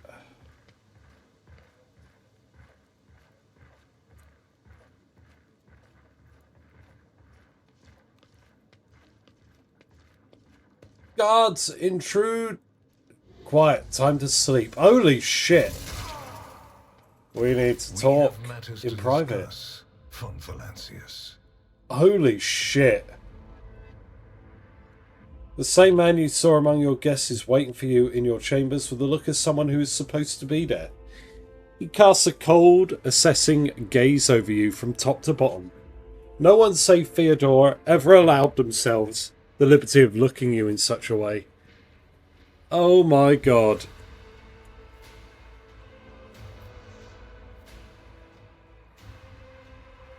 Is that the same inquisitorial henchman he had outside?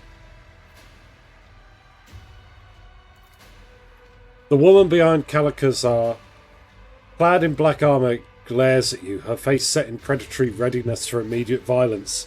The hallmark of a professional bodyguard.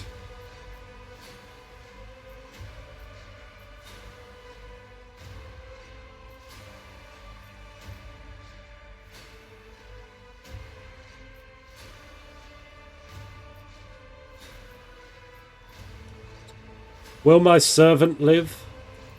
Probably. Unless he suffered from hidden ailments, he will soon come to without any major damage to his health. Either way, oblivion is a far safer option for him than the dangerous privilege of being a witness to this conversation. Holy... Well, that's alright, I guess. The woman at Kalkazar's back gives you a bloodthirsty smirk.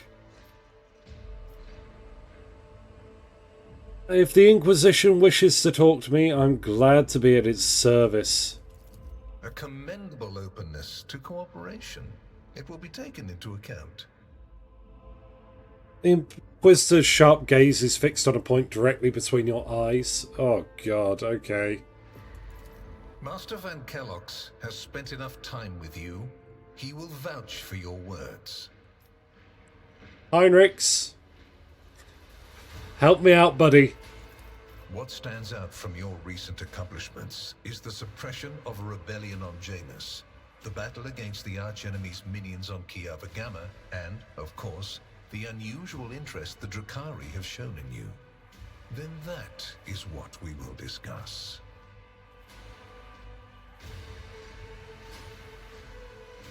After saying these words, he shoots you a searching look from under his brows, like a regicide player who just made the first move and is now watching for his opponent's reaction.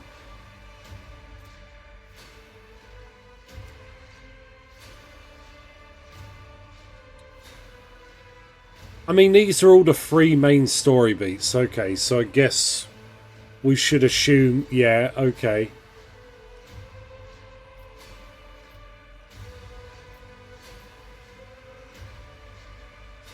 Drakari have shown an interest in me? Are you referring to my ruined capital? Yes, yes. The enmity between you is a known fact. But there is another way to look at it. On Veabos 6, you met the Archon of a mighty cabal, whose presence there seems strange to begin with, and lived. You subsequently encountered a number of her closest henchmen. Yet, again, you survived. Your capital fell victim to a nefarious attack, but even this time, their daggers missed your heart. Such remarkable luck. To be a personal enemy of such an influential Xenos, to have been attacked so many times and yet make it out alive. So remarkable that one has to wonder, am I watching a spectacle? Could all these thrilling massacres be an alibi of sorts, meant to establish you once and for all as an enemy of the Xenos and never their ally or even their agent?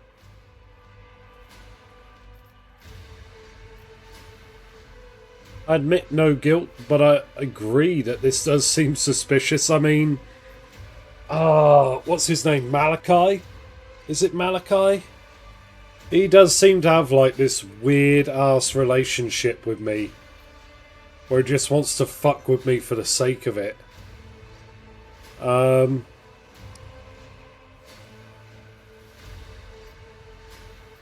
yeah,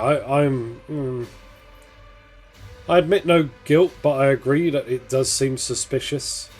At least you're not denying the obvious. That's a good start. Just remember, should you wish to repent, I will accept your confession with as much lenience as I accepted your words just now.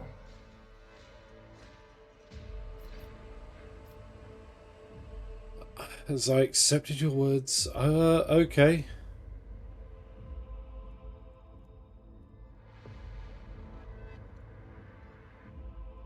Was that a lot of lenience? I mean, I've got nothing to confess to, buddy. I'm good. I'm innocent, okay? What questions could you have for me about Kiava Gamma? Places touched by chaos must be purged with fire and condemned to oblivion. Kiava Gamma should have been bombed to dust and pronounced a forbidden world.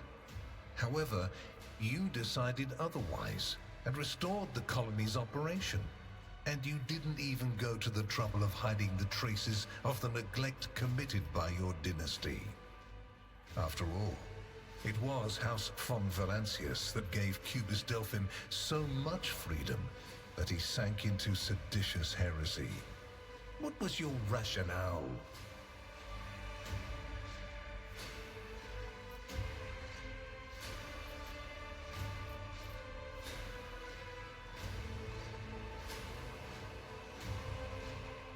The unofficial motto of the Inquisition is innocence proves nothing. I mean, it feels that.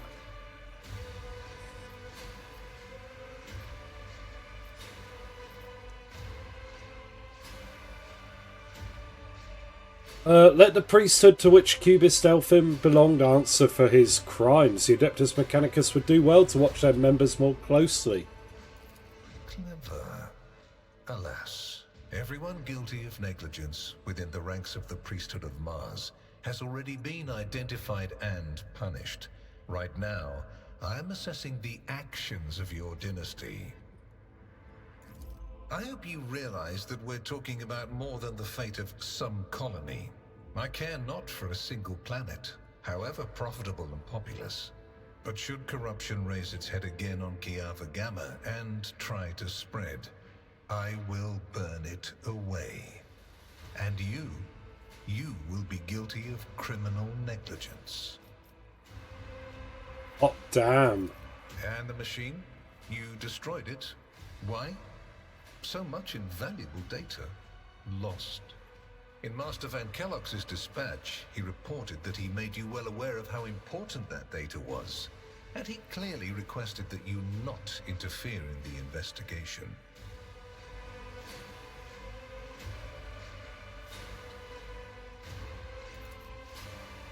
His faith grim, Heinrichs gives an almost impeccable shrug as if to say, I warned you.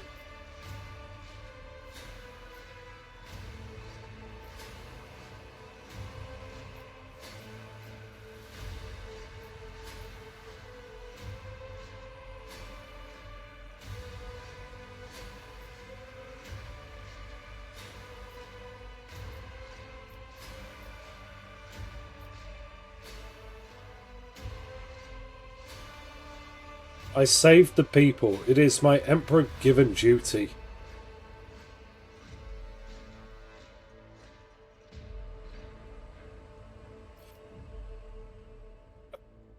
I was gutted about it. Heinrichs was pissed.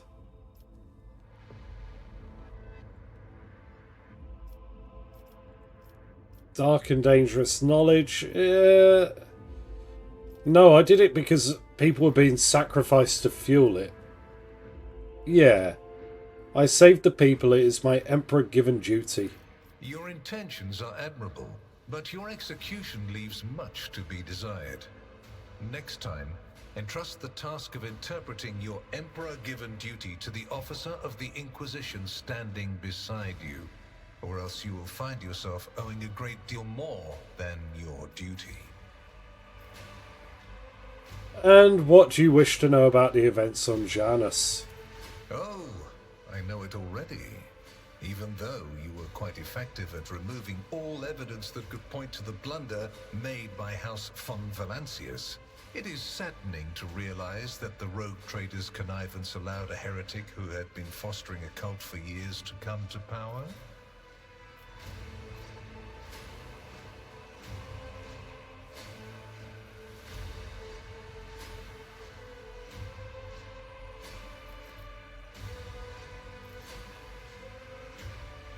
Presenta's misdeeds are a stain upon my dynasty's honour. I admit it. Your humility is heartening. Rest assured, it will be noted during the investigation of your lamentable oversight. If you knew about what was happening on Janus, why didn't you intervene yourself? Making notes for no reason, honest. Yeah. Ooh. I cannot satisfy your curiosity without disclosing information of the utmost secrecy. I will say only this. We had the situation under control. There is a tangled knot of perilous events in progress in the Coronis expanse.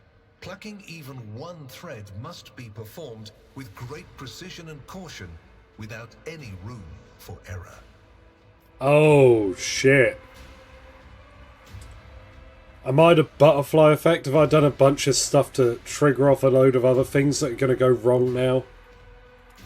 Because you do not want to know the price of such an error, or what forms it might take. Have I answered all of your questions? Far from it, my dear. The questions are manifold. How did you manage to survive the battle that claimed the life of Theodora, who was so much more experienced and skilled than you? Is it a coincidence that you and you alone then made it out of the trap on Rykad Minoris? How much truth is there in the rumors being spread by the heretic Kunrad Voigtvier about you? Why did you choose to ignore the warning of a member of the Inquisition that a protracted sojourn near the dying Rykad Minoris could bring corruption down upon your ship? Were you driven by your concern for the people or forbidden interest? Yeah, saving people Was though. it virtuous of you to allow the warp-stricken Voidsmen to join your crew? The ones who served on the ship that was turned into a trap for you by Kunrad Voigtvier? Isn't it possible that they were part of the blight he had sown? Oh, okay. Shit, man. Everything was going well. I thought we were doing good. The very existence of these questions would have made many of my colleagues doubt the quality of your character. But it won't in this case. If you were taking a heretic path, this is where things would get terrifying. Yeah. I think this would be the point where Heinrichs and maybe a couple other companions would leave the party. The Inquisition, which I represent, is willing to show extraordinary faith in your person. For the sake of our invaluable partnership, I'm going to ignore any minor liberties that you, esteemed rogue trader, may have afforded yourself or may again in the future. Okay. Alright. But what's it going to cost me? I hope you appreciate the generosity of this offer, as your predecessor once did.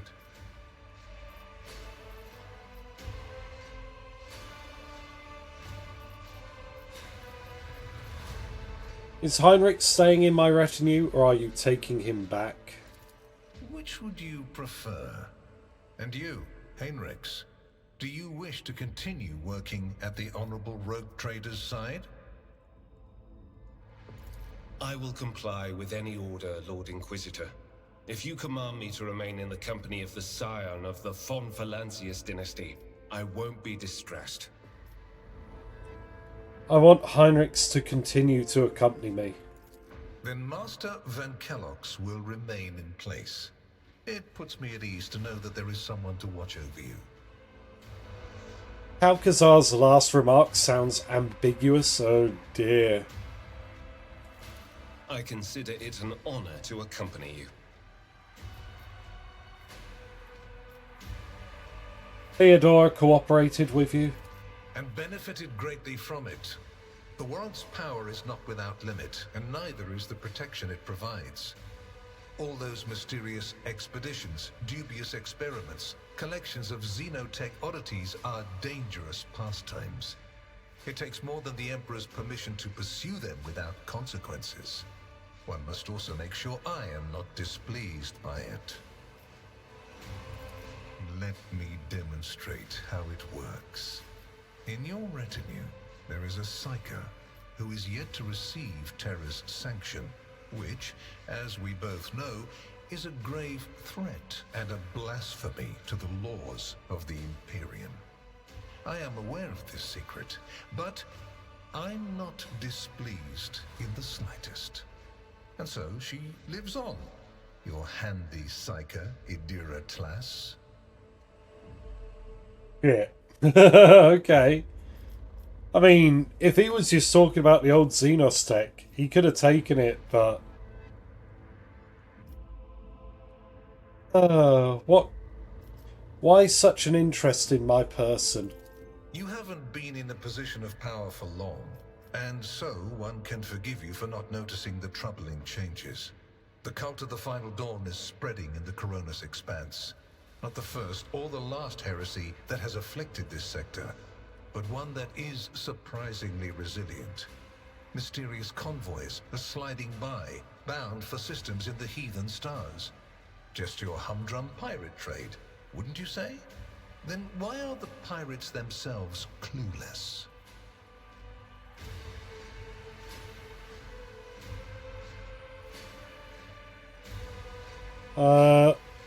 Being called into the headmaster's office, yeah. What way could make you completely not sus by him? I'd imagine I'd have to pick dogmatic responses to things. So I'd have to do what Heinrich's asked and let him explore the computer.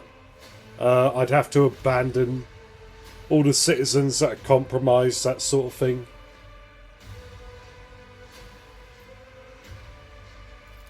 The Xenos, who have caused trouble in the sector before, have expanded their activities in the last few decades, and there is a logic and a method to their previously chaotic raids.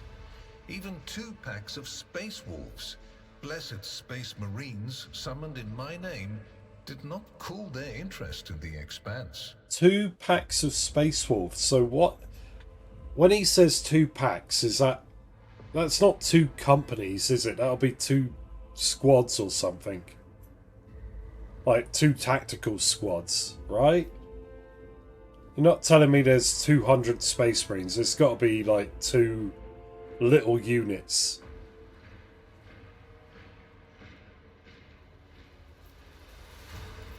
A mighty explorative fleet, which has studied the expanse for hundreds of years, has suddenly stopped responding to communication and sunk into a dispute over a tech heresy that was considered dead a couple of centuries ago.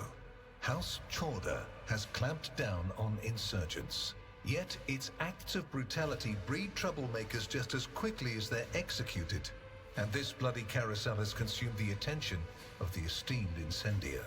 Koligos Winterscale has abruptly lost all interest in his domain, and his only apparent concern now is hunting even more dangerous xenobeasts. 2 squads, yeah, okay. So about 20 space wolves are floating about. Good to know. Koligos was sus. Very weird.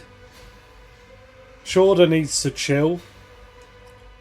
That's the Explorator Fleet stuff. That's all Pascal's plot, which I don't know. It's up in the air. And the third and final rogue trader has unexpectedly perished, stabbed in the back by her own master of whispers. The Expanse is swiftly losing its protectors right when communication with the Imperium is being disrupted by the raging warp.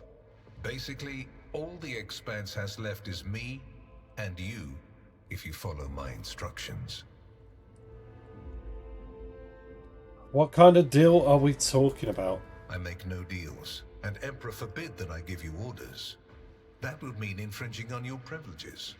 I'm merely offering well-meaning recommendations and expecting that, when the Expanse finds itself in danger, you will break away from your own affairs to heed them. Did you know I found a bunch of purebred gene stealers in a random planet? That feels like that would be dangerous, but I don't know. I don't even know if I know what the gene stealers are and what they mean. Please accept this gift as a sign of my favor.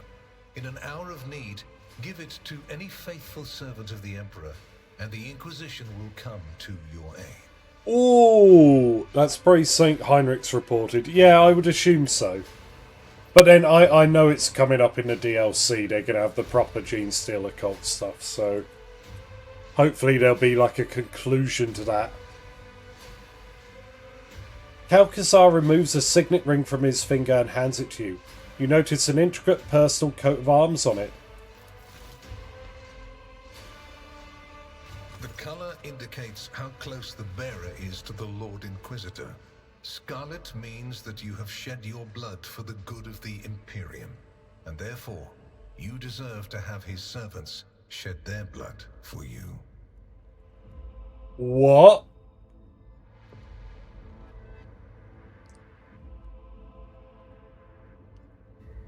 Oh, this is so good for me! Holy crap! Scarlet Signet of the Inquisition! Oh my good god!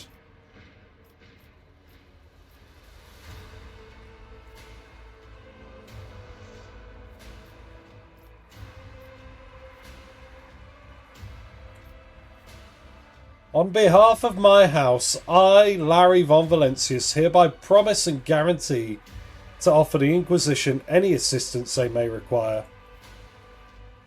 The Emperor protects. The colour part is a nice world-building touch. It is indeed. I wonder if I went the Dogma route, would I get a different colour? Would there be like yellow for the light of the Emperor? Is there like a dull black one if I'm not as a good boy? For like the heretic route? Oh, I want to play this game. The only trouble is I'm like 100 hours in because I'm reading everything out loud. I'm not even like halfway through the game. But damn, I want to see this game from like the other perspectives. The Emperor protects. I'm glad to hear it. Your oath has been heard and added to the record. Here is where we part. My shuttle is waiting. It is time for me to return to my watch, for you to sleep, and for your servant to wake up. Until next we meet. I won't share what, but apparently there are multiple colours. Nice. This one seems like tailored to me as like a commander, a leader sort of thing. Because of the persuasion buff it gives my allies. Full heresy run, that'll be far away. I think if I do another run, I've sort of already decided I'm going to be a sanctioned psyker, and I'm going to be a female pursuing the Dogma route, just so I can have the Heinrich's romance. Well, you will obviously want to discuss what just happened, but not now, I presume. Right now, it would be better for you to rest and think on the Lord Inquisitor's words in private. I bid you good night, rogue trader. For the first time during the entire exchange, emotion creeps into Heinrich's face. He looks like someone who is expecting an unpleasant conversation. Heinrich's, I knew this was going to happen. Eventually. Like, you're an agent of the Inquisition.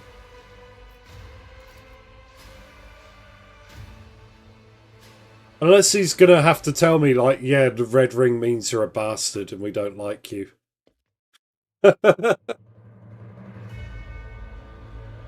Oh, here we go. The rise of the rogue trader heir restored a tenuous equilibrium to the Von Valancius Protectorate.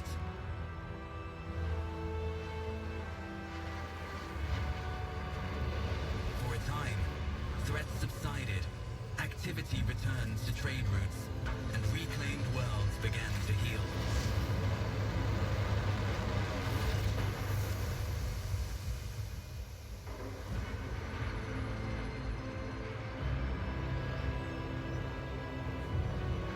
Oh, we're having a time skip?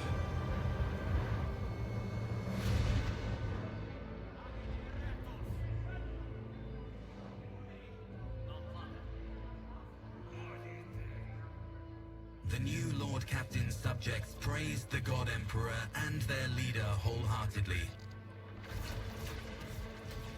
For none knew what fate might await them. Yeah, this is the end of Act 2. We made it. We made it. Yay. Welcome to Act 3. I saw Drukhari vessels there. Uh-oh. What's going on here?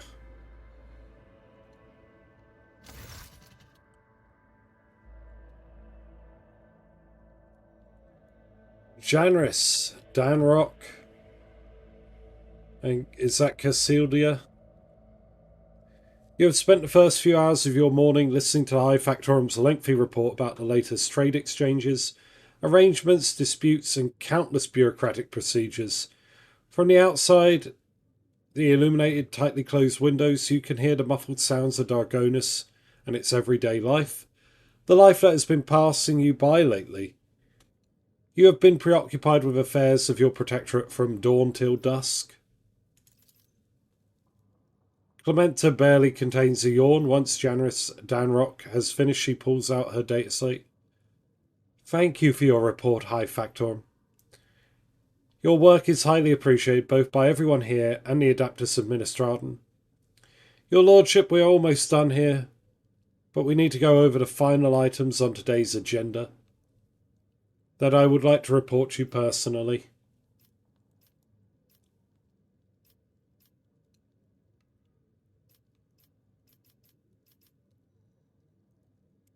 Truly, the God Emperor has blessed me with diligent subjects. Speak on. Lord Captain, news of a particular import has come from the House's intelligent network. Lord Inquisitor Calcazar is rumoured to be planning a visit to Footfall. A number of Imperial Navy ships were commandeered by Lord Calcazar, and are also being scrambled to Footfall.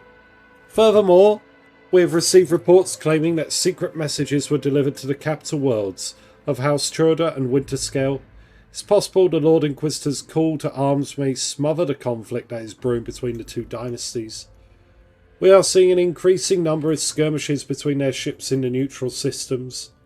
I do not doubt that her Ladyship Corda will attempt to sway the Lord Inquisitor to her side, especially since his Lordship Winterscale's luck seems to be running out. Riots have broken out on several of his worlds, and yet he has no intention of quelling them. Instead, the Rogue Trader is inflicted brutal punishment upon one of his oldest colonies, Vesuvia Secundus, based on allegations of seditious sentiment. Oddly enough, our agents are unable to find any proof of sedation among the populace there. As soon as we have updates, you will be the first to know, Your Lordship. Clementa glances down at her datasite. Lastly, your pet Xenos, Yolette, I believe, is seeking a meeting with you. She had the audacity to defy the Rogue Trader's palace with her profane presence, and refuses to leave until she has spoken with you. I'd never presumed to be able to read the emotions of a Xenos, but the Aldari appeared perturbed. I believe she mentioned a void ship of some sort.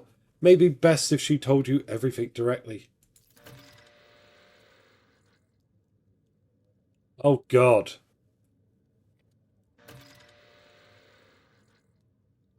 And with that, please allow me and Master Danrock to take our leave. The Chancellor and the High Factorum offer you their bows, perhaps. That last request will serve as a welcome distraction. Indeed, your Lordship's stay on Dargonus has been rather long. However, your Protectorate is now enjoying a good period of relative stability for the time being. No longer demands your Lordship personal involvement in its affairs. Glory to the Rogue Trader. Excellent. Okay, we are now a free agent to do some other stuff. Let's go talk to Yolette.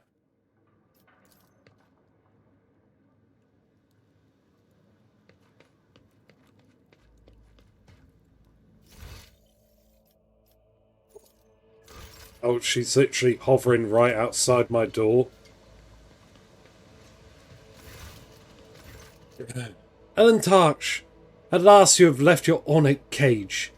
Yolette casts a look over the stone palace walls. For many a turn I have sought to meet you, and yet your servant, the one who is like the silver-haired Abelard, but twice as young, has no favour for the requests of a child of the Assyrian. Take me to a place where the hearing of others will not steal the words intended for you. Okay. While you were mending the wounds of this world left by the Twisted One's attack, I was able to discover, no, not the Krudiak's fate, merely traces of it. As Moran found sanctuary under the boughs of Lithian's forest, so did my other kin find refuge in a system known as the Atlas Reach. We must make a journey there with haste before new dangers destroy the witnesses who can show me a way to the lost Kudrak, whose fate remains shrouded by the stars. Yolette focuses her piercing gaze on you. Their knowledge is the sole thread that may lead me to the truth, Ellen Tarch. I ask that your metal-winged ship take me along that thread before it tears under the strain of time and circumstance. Give me the coordinates and I shall take you wherever you wish to go. You will? The ice in your eyes melts away for a moment. Thank you, Ellen Touch.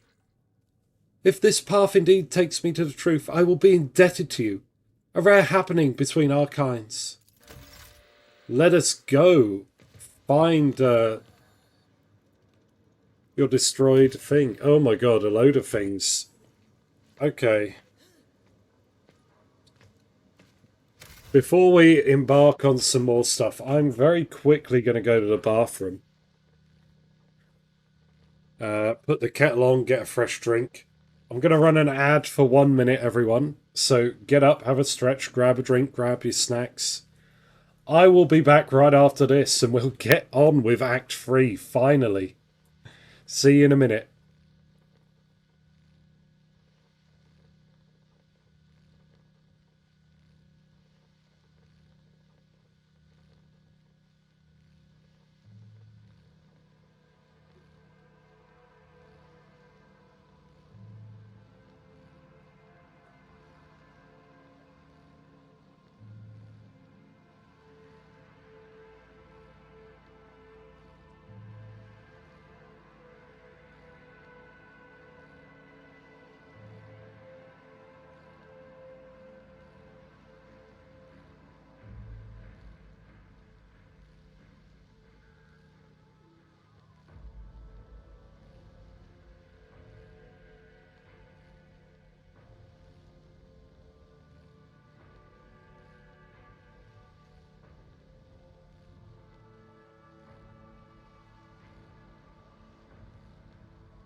Oh, I am back. I am back. Thank you for your patience.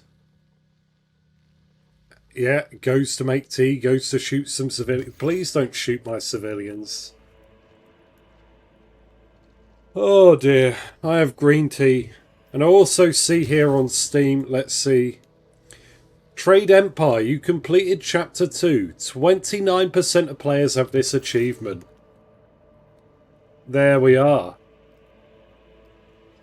We are doing good. The good stuff is happening.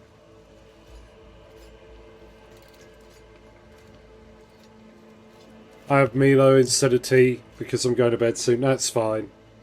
But then again, what is Milo? I've got green tea, to be honest, because it's good for you, good for your circulation.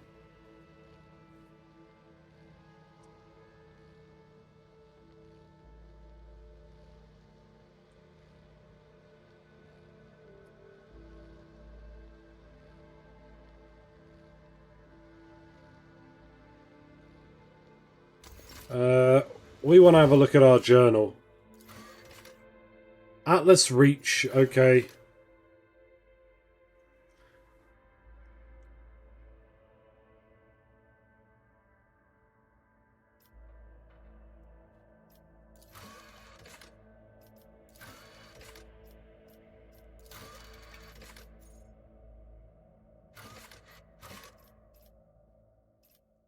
It's malted hot milk drink, a little like hot chocolate, but not so sweet. Oh, okay. Hot milk. Is it like got a bit of nuts in it, maybe? You say it contains nutrients? Okay. Oh, actually, hold on. I want to see. Colony management. Can I build new things anywhere? Right. Dargonus. No. Oh, we can't? Huh. I've built everything. I don't like that I've built everything. Like, oh, Foulstone could do with... The Crusade is what we need, but I need 2 more people? Oh.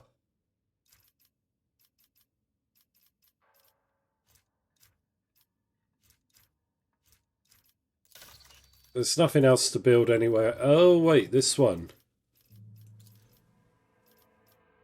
Casablancan mission. We need...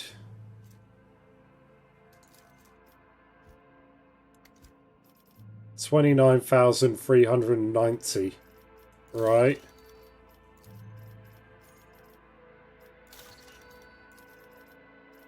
Phoebus, Kiava Gamma. No nuts, it's malted barley and apparently some coca. Ah!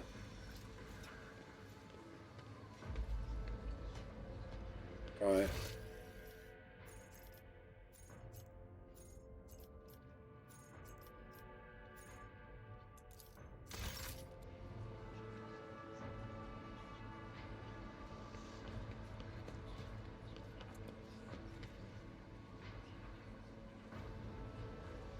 Oh, okay. Cool. This is all standard stuff, I think.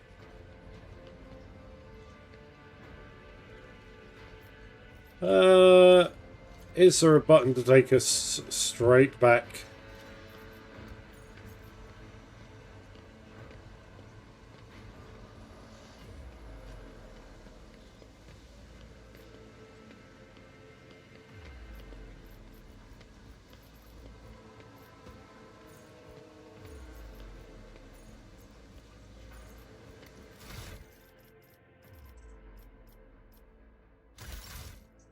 Alright, yes, alright. We want this ring. Ring-a-ding-ding. Look at that. Alright.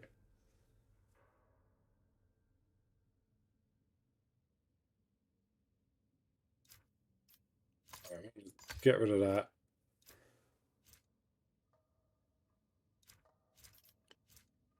There we go.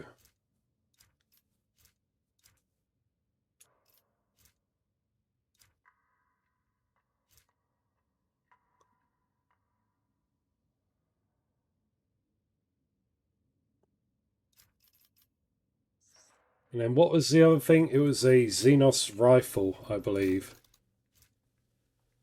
Oh, look at it. Look at the damage increase. Oh, yes, please.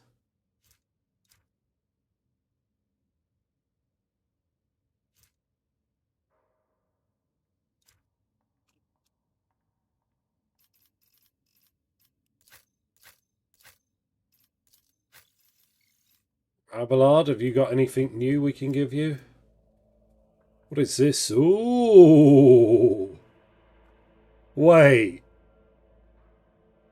Is this a sniper? It is. Oh, why have I not got this equipped?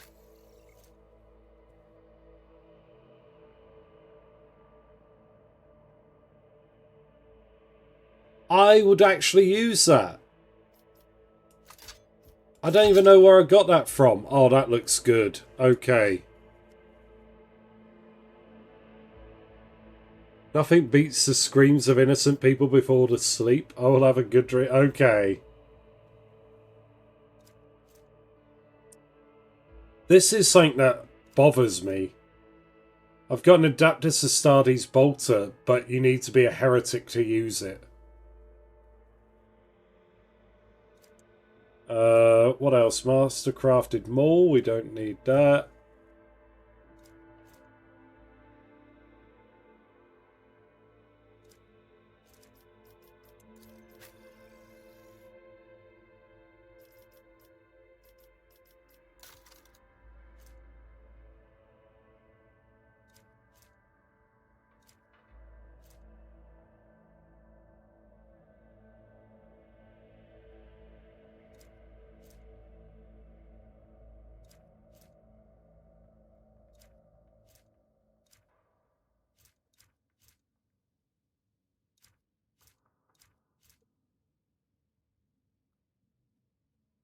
Mm.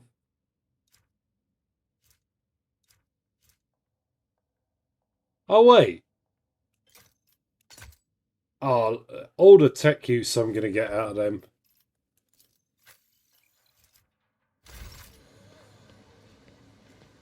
Okay, cool.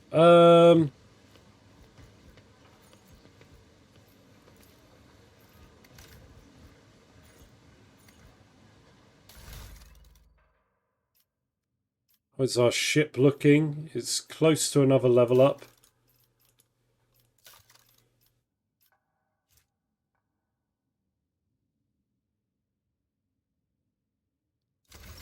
There.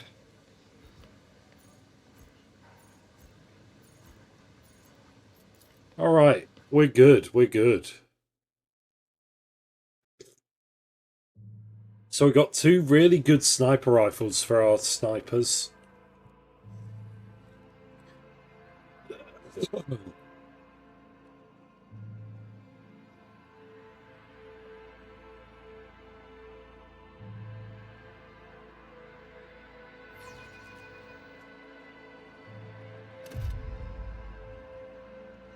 We're gonna go. Have a look-see.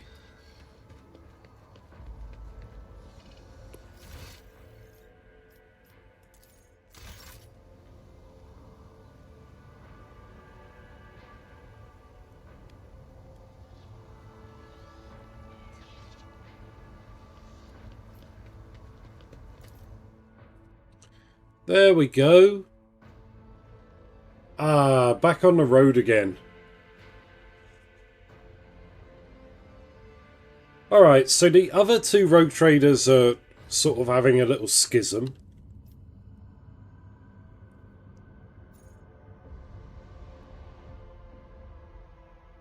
Let's go have a look at the Cronus Expanse.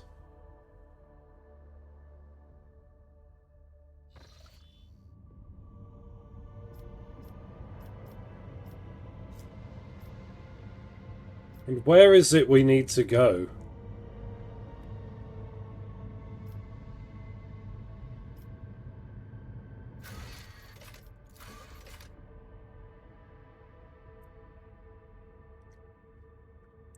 The system where the Aldari refugees is currently hiding is situated at the edge of the Cronus Expanse.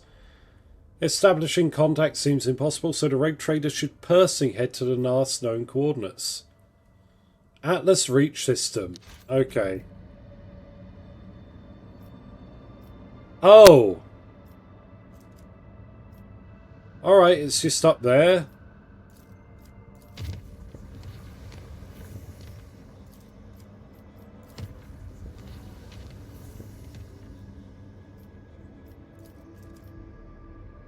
Chart a course.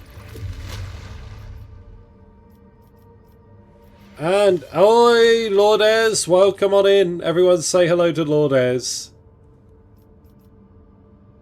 You're tuning in a lot.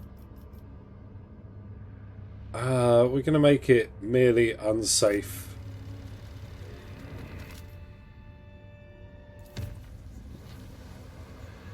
Hello, hello. How are you doing today?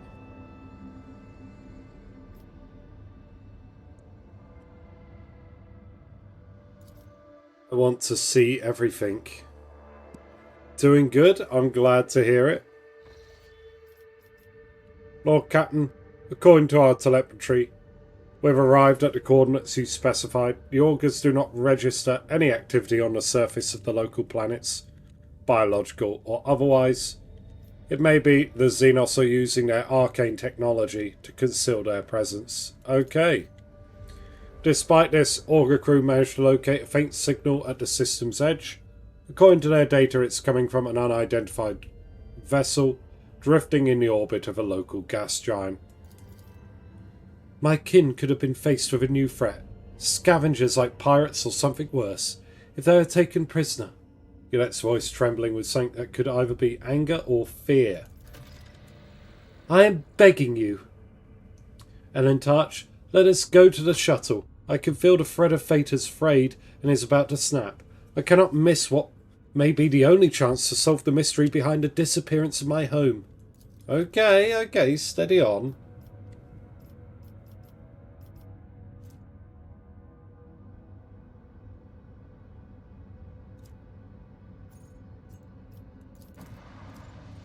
I'm gonna scan this planet.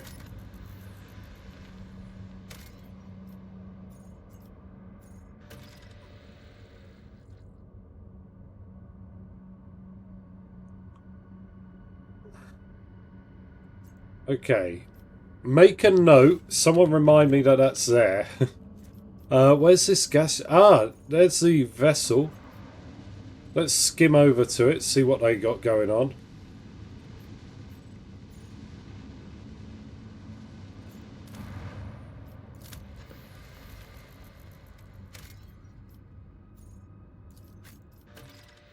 Here we go. The usual suspects are all here.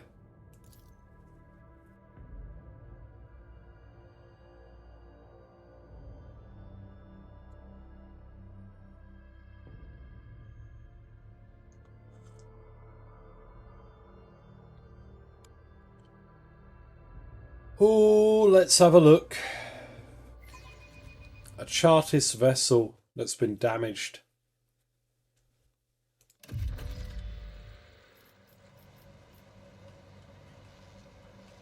Oh, I recognise this. This is where we fight the horrors of Zinch.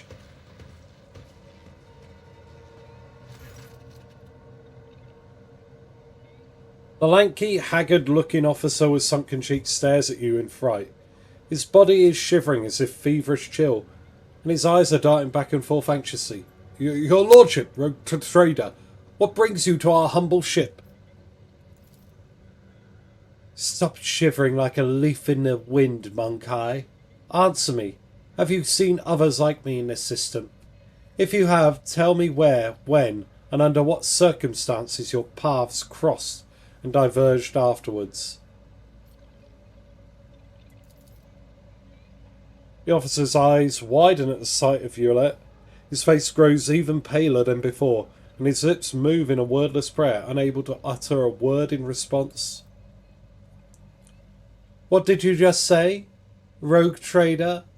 How would a mere officer know who's standing in front of him? Jay's face changes, and she immediately grips the handle of her weapon. Eric sets his hand on his weapon and nods at the trembling officer. I have seen people like this before, afraid of their own shadow. More than that, I have turned my underlings into this. He has been tortured.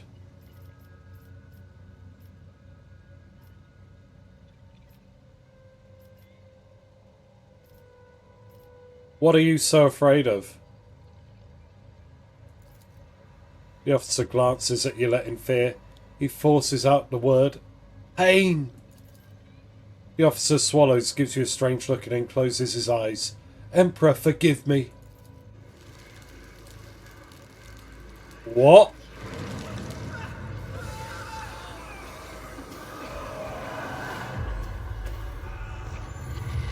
What the hell is this? Oh God.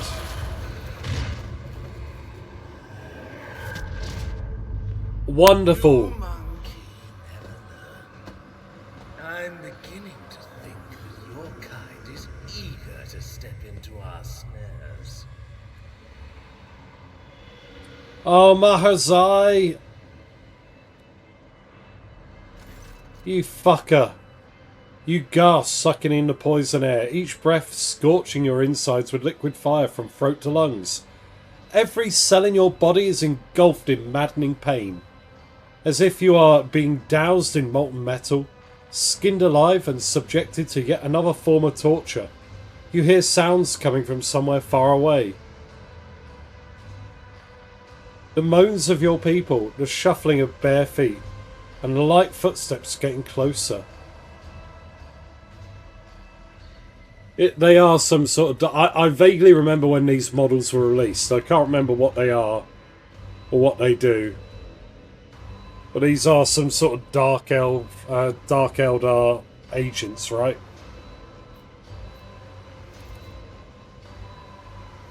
Trader! A long-awaited meeting indeed. You can barely see anything through the haze of agony, but you still remember the voice well. The voice of the Xenos who devastated your capital world. Marazai's face is hidden behind a helmet, but his tone leaves no room for doubt. He is smirking. Mandrakes, that's what they're called. Yolette, who's writhing in pain next to you, is barely able to breathe out. No! What have you done? Are you dissatisfied with me, my kin? I promised that you would have your precious craft world survivors, and so you will. I will take you to them. I might even be there to witness your jubilant reunion. Damn you! Heinrich growls hoarsely as he tries to get up, driven more by rage than physical strength. I will strangle you both myself.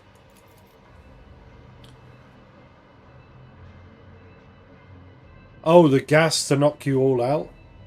First I thought it was a crucible of malediction, but I'd leave Larry and Abelard still standing. Would it? Oh, because we're immune to poison or something? Mahazai nonchalantly kicks the arm Heinrich is using to prop himself up, and he tumbles to the ground. That seems unlikely, Monkai. Both your fates are now mine to decide. Mahazai takes a close look at your companion squirming in agony, and then gestures nonchalantly at someone you cannot see. Oh, because you both have the psychic ability of a rock? Hold on. Hold on. I mean, yes.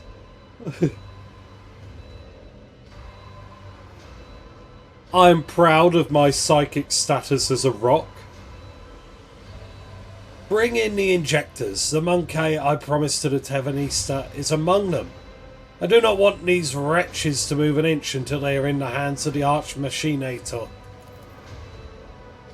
As for you, there is a disturbing gleam in the deep Dracon's eyes.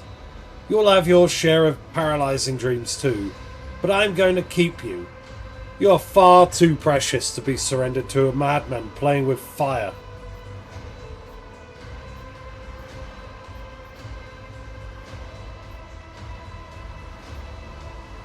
Woo crossing me again. Mahazai clicks his tongue and shakes his head. You disappoint me, Monkai. I have heard the pleas of millions and cursed billions. You can do better. His last words fill your head like a deafening echo of a ship's siren. The gas creeps deeper into your lungs, eating away at them hungrily. As the agony spreads down your every limb, you are suffocating. Uh-oh. Uh-oh. Are you enjoying the sensation? Had this poison made for you? Oh, we're about to find out what it is. Who could have thought that a monkey would one day earn such an honour? A special gift from a Dracon. But you're suffering. The Xenos leans closer to you. I knew the taste would be exquisite, were it had a touch of the Drakari's talent for extracting anguish. Holy crap. Literally invented a whole new poison just for me. However, there will be time for you later. No matter how I wish to play with you, one after another, I need you for a purpose, Road Trader. Komaraga waits you. All of you. Mandrakes, take them. Leave none behind. Bug.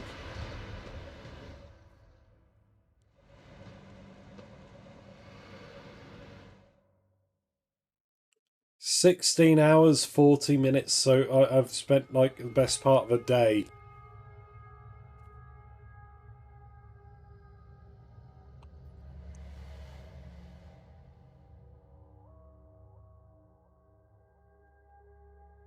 Where the hell is this? The Obsidian Court?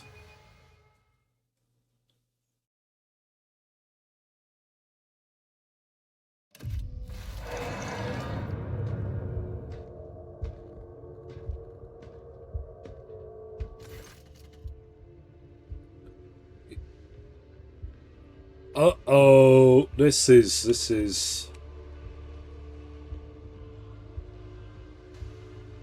Let's get our bearings. Okay.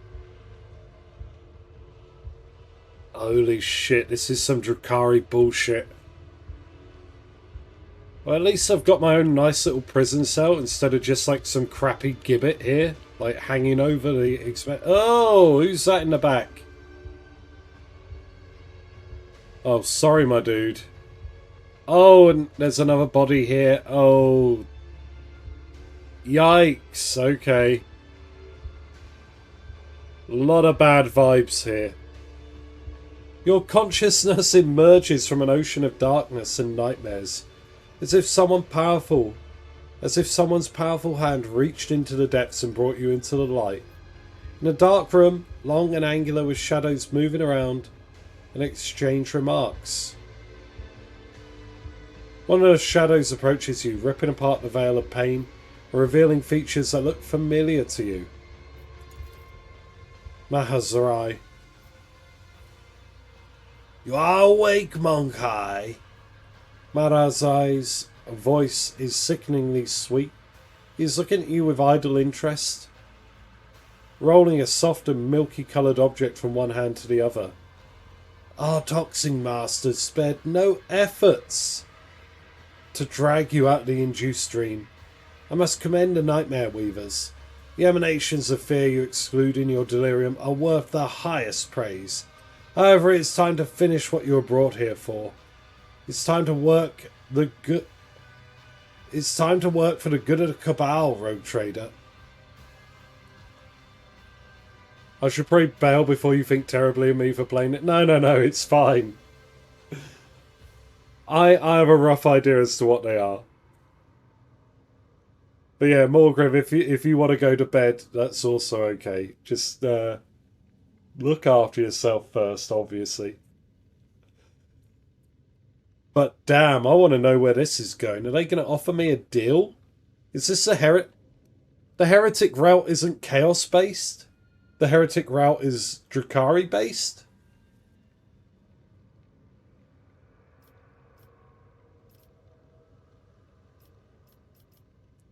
Where are the others? What have you done to them? I do not know, Rogue Trader. Perhaps they exude in suffering in one of the choirs of pain and torment. Perhaps they are rotting in one of the vats on the tiers below. I care little for their fate. As for your little friend from the craft world, oh, you're going to meet her soon. I bet you cannot wait to look into the eyes of the one who brought you to me, can you?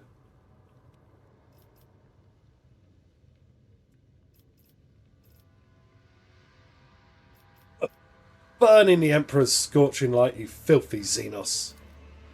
Razai clicks his tongue and gently caresses the object in his hand with the claw of his glove, making it emit a squeal. It looks like you have acquired a taste for pain, Monkai. Have it your way then. Resist the inevitable and know a new facet of suffering. Drukhari gestures to one of the shadows near you, and your head is forced backward.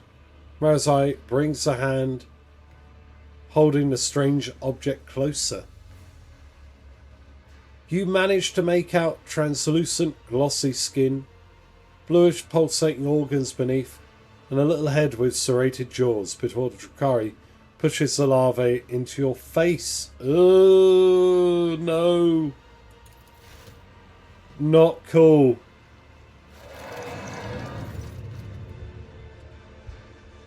Failed my carouse. Sensing warmth, the creature springs into motion. A moment later, it blindly pokes at your skin and discovers your nostril. It rushes forward, stretching the skin and tearing through the mucous membrane. Unbearable pain overwhelms you as this larva begins to force its way into the soft tissue and cartilage, each of its movements causing a crushing noise to reverberate through your skull. The creature greedily bites into flesh and moves ever upwards, past the bridge of your nose, past your eyes, and then something alien invades your consciousness.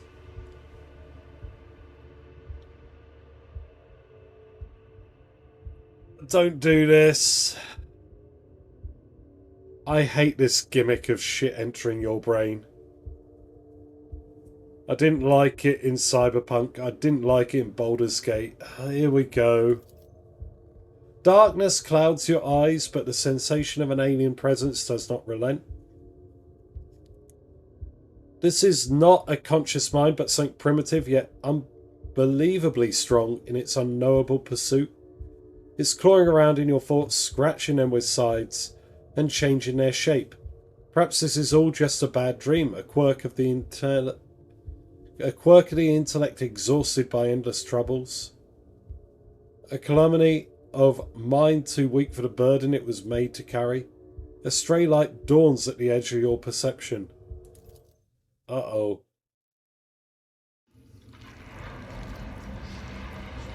What is going on now?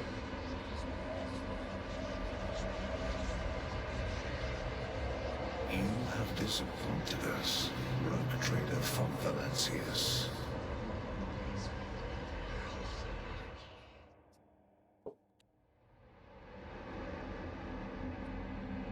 Oh shit. Oh shit. I can't even move. Fate and fortune favor the Oh, I've got to select myself first. Okay. Rise to the top or get left in the dust.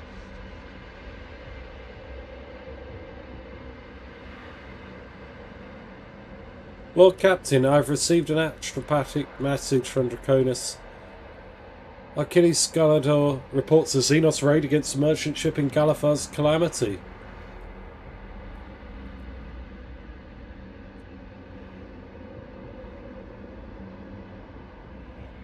Paradise World Grantis.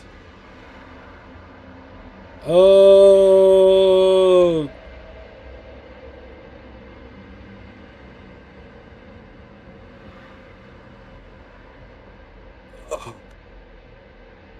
We have identified the breed of Xenos that pose this threat.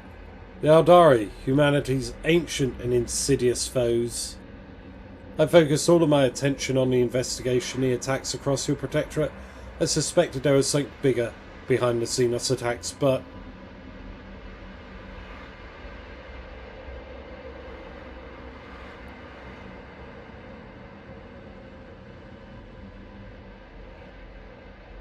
Good God, I hate it. Is that the lower decks filled with blood? Okay. Drukhari hate chaos even more than the Imperium. Because they are incredibly vulnerable to it. Honestly, you might be able to get the Dracon's enemies to destroy them merely by proving they're involved in something tangible with Zinch. Yeah. How's it you're the only soul who managed to escape the trap on Rackham Monaris? How much truth is there to the rumours being spread by that heretic Conrad Vortivir?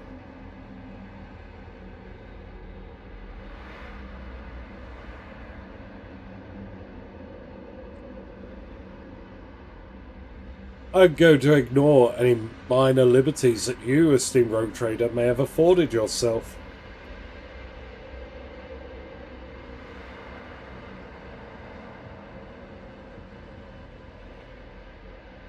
Always keep your eye on the prize.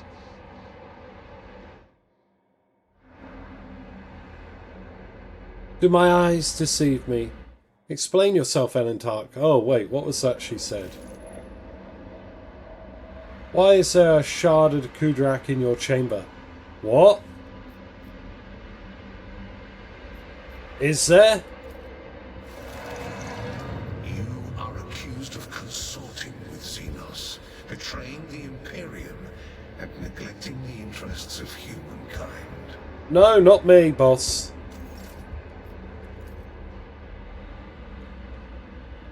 Pulsating sands stretch from under Cassia's headpiece, one wrapping around her neck, while another drains her lifeblood through a weeping eye socket and mouth. Cassia, no!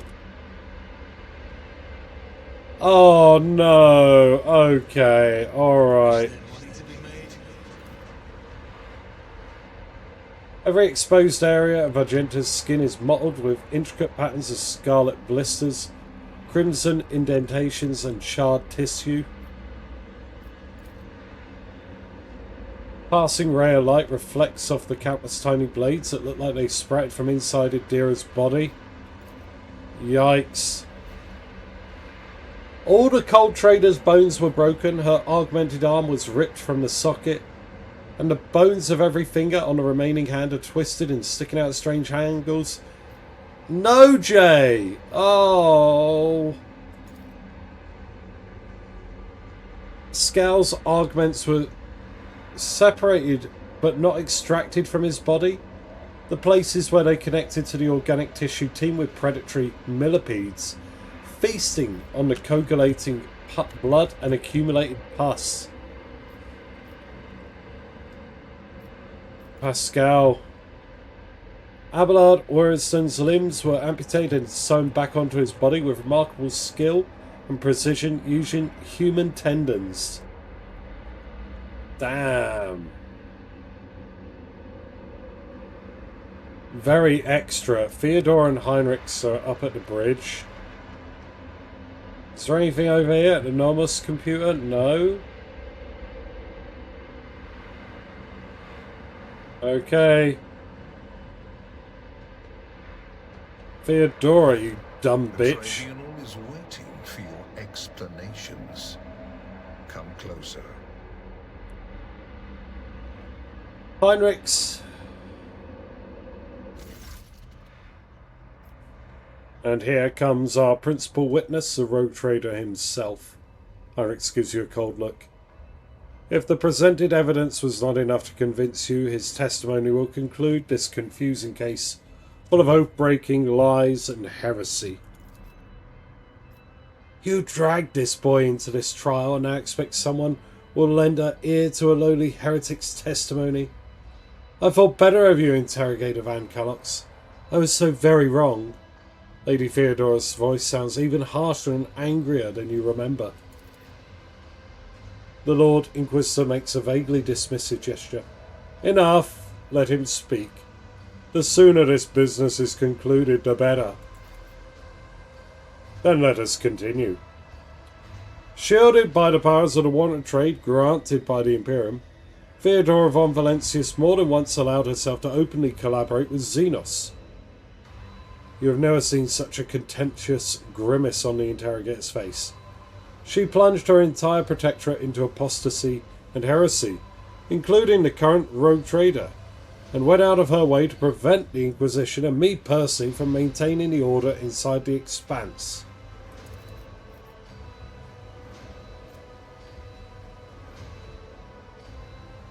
What? No! Does the rogue trader admit to fraternizing with Xenos, serving them as a puppet, rejecting the God Emperor's blessed light for the sake of his heretical desires to base profit? You served the Xenos. You rejected his light. You reveled in your heretical desires and craved base profit.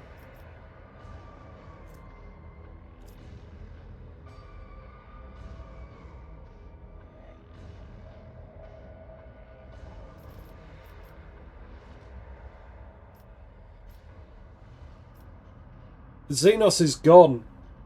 Why is the Lord Inquisitor here? And Theodora's reanimated corpse too. Didn't she die? Everything is wrong here. Iconoclast Adiran. Let's take the willpower out. Wait, something is wrong. Why are you all here? Where is Marazai? Wait, what happened?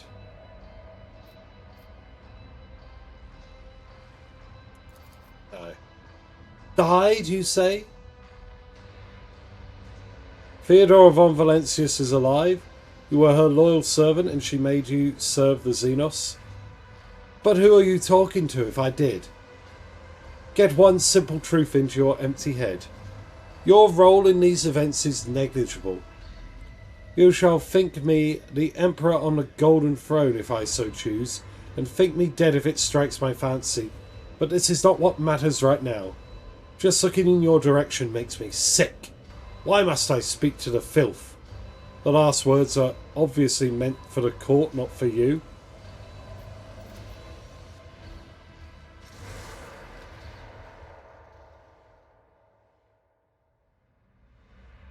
Eric bends over you with a crooked smile. Rogue Trader, are you alright? Was your heretical association with Xenos so disrupted that you lost your mind? The mocking words do little to hide his irritation. The interrogator is obviously displeased with the turn the conversation is taking. The Inquisitor leans forward, slightly at the sight of your anguish.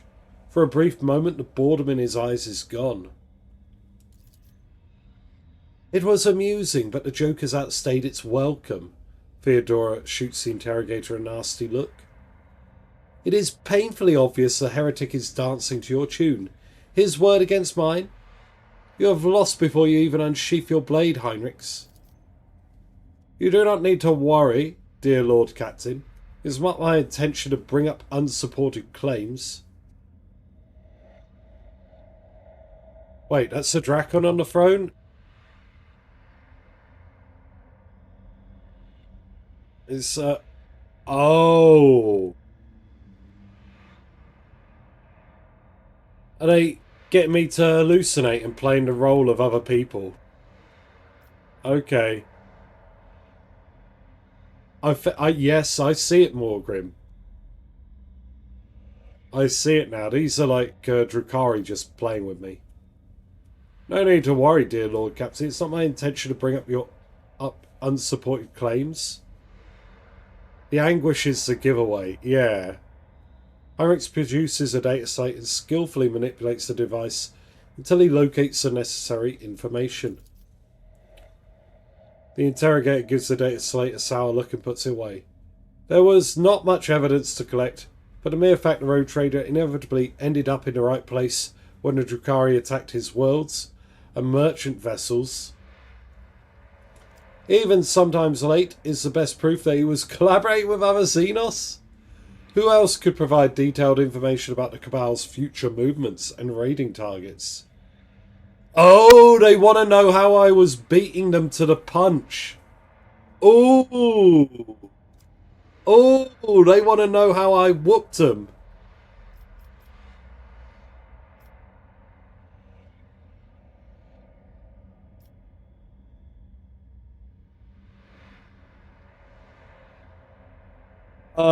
I don't want to tell them that I have a spy network that was beating them. And I was working with the Inquisition. Heinrichs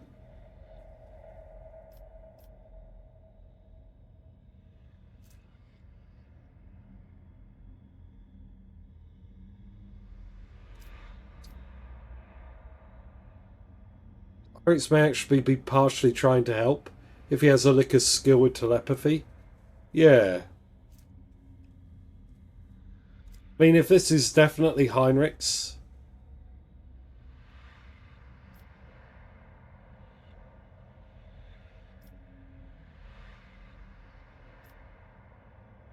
Yes, I did cooperate with the Xenos, this I will not deny. Cooperation is a double-edged sword. Sometimes you use your partner, and sometimes your partner uses you.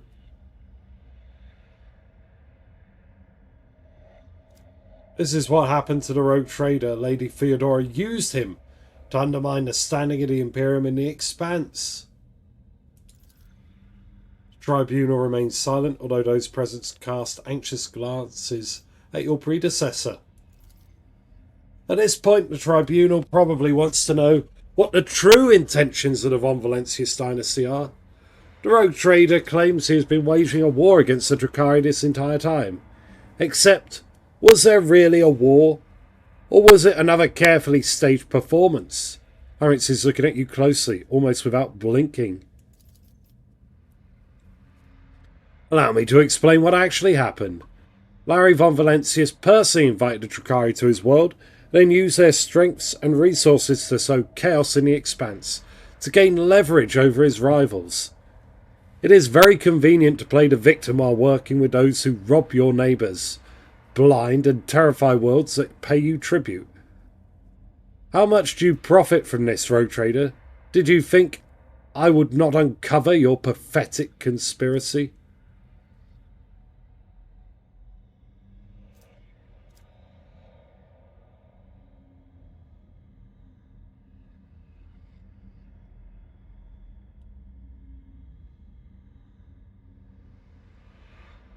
Hmm.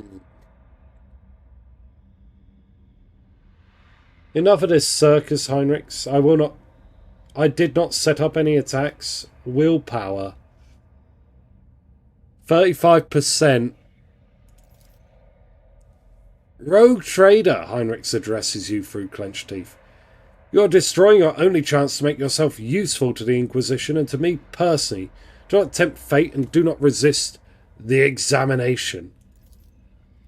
Are you really saying your war with the Trucari was not a hoax? Then how did you and your foolish subjects know the coordinates of enemy ships every time? How did you know their targets? Do you think your expert on all things Xenos was shrewd enough to divine the carefully devised plans of the Cabal's finest? No! Only other Drukhari could have do that. And even then, only a few of them. This means you were in collusion with them. Bull-headed stubbornness does not befit a man of your pedigree, Rogue Trader. But since you have decided to deny everything, I will summon another witness. I'm sure everyone will find it interesting to explore this sordid story from another angle. Who's it going to be? Yolette takes a graceful step forward. The court so desires. My speech will run like a river and wash away your doubts. I found a shard in my home in the Rogue Chamber. I found a shard of my home in the Rogue Trader's chambers. An entire craft world vanished among the stars, the only clue to its fate resting in the hands of this monkey. That is when I began to suspect that he had something to do with the misfortune that had befallen my coup d'arc. No, I inherited that. Do not be deceived by his breed. There is a cunning predator lurking behind the fluttering, fragile butterfly wings. The monkey before you is a bizarre amalgamation of qualities not usually inherent in his feeble species. He has mastered the mysteries of many of this world's cultures. The secrets of the universe and ancient artifacts, the fine art of war, the intricacies of deceit, all are embodied in a single monkey, however hard it is to believe. However, the thread that bound our paths broke the moment I realized the monkey's involvement in the disappearance of my home. To flee the Rogue Trader, I tracked down and eliminated his chief tracker, who has pursued our kin in this part of our galaxy for many years, and thus earned clemency before this court.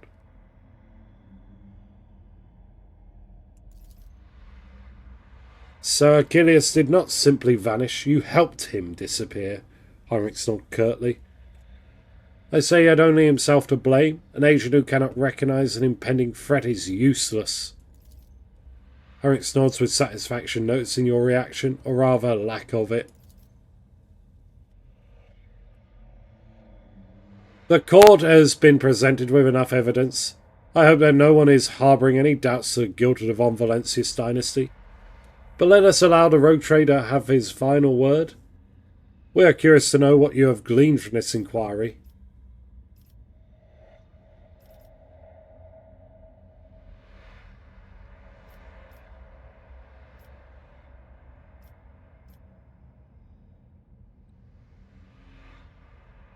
I am nothing but a puppet in this charade. Everything that has taken place at this trial is a vicious lie. You try and push the words out of your throat, but become stuck in a suffocating lump, choking you. Heinrich notices your struggle and quickly changes the subject. The Rogue Trader is obviously stunned by the realization that Theodore has been using him the entire time to impede me. A Phoenix attorney reference or what? No, so... This is bullshit. The Inquisition wouldn't run a trial like this, I don't think. This is clearly the Drukhari having like an amateur attempt at interrogating me. Enough!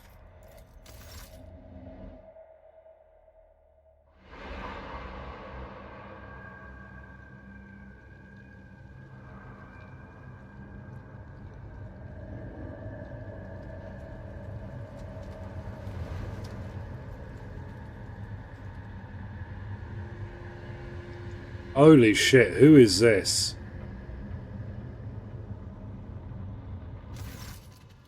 After the spell is lifted, staggering pain pierces your body. Darkness clouds your vision and nausea creeps up your throat. But the wounds you manage to forget soon remind you that you are still alive. The Archon? Oh my god, we are playing with the big boys. Okay.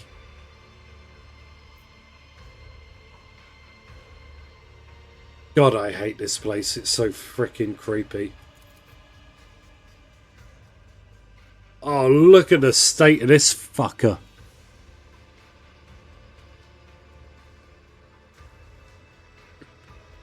Archon Nazrakai. Marazai Ararisk, Deacon of the Cabal of Reaving Tempest, first blade to the Lady of Ymiris. Eviscerator Ilados, Blaze of the Bagar Kingdom, and Slayer Kusias the Pale.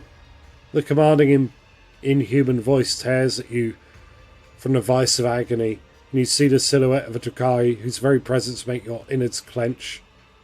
How dare you come before the Council of Archons of the Dark City with this lesser creature?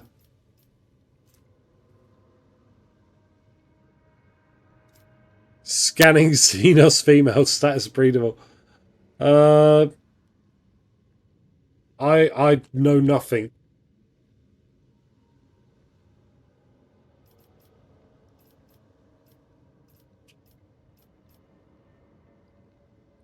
Where's Yolette? Is she there? Look at Yolette. Yolette absorbs every word, occasionally wincing in pain and covering her weeping wounds. Her posture and gesture are full of tension, like a prey cornered by a pack of predators. Yolette shrinks under the hungry stares of those around her. Marazai. A triumphant grin on Marazai's face, but the Xenos remains surprisingly composed and does not dare interrupt the unknown speaker.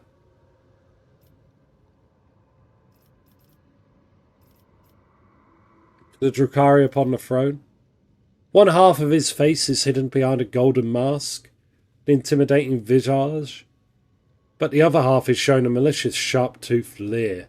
The Xenos' elaborate armour is decorated with skulls and patches of human skin impaled on countless blades and hooks.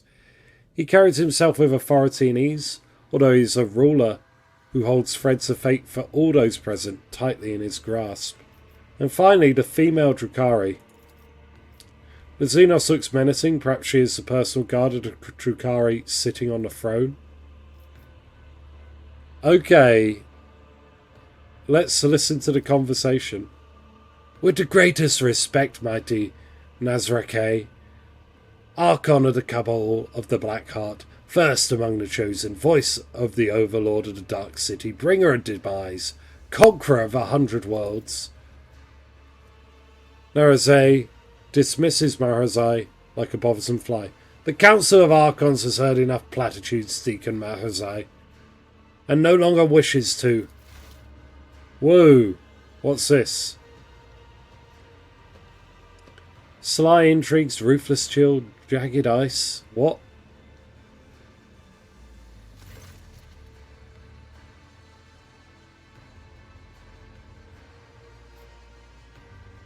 O Vitra verbios, cut and thrust, keep time with fate's own machination grave, but whose deft footward leads but to naught but dust. While from its brutal finish none can save, this play the puppet master granted me, through murky stalls, a path obligingly. How can he be Archon of the Black Heart? That's Vex. No idea. The Black Heart, yes.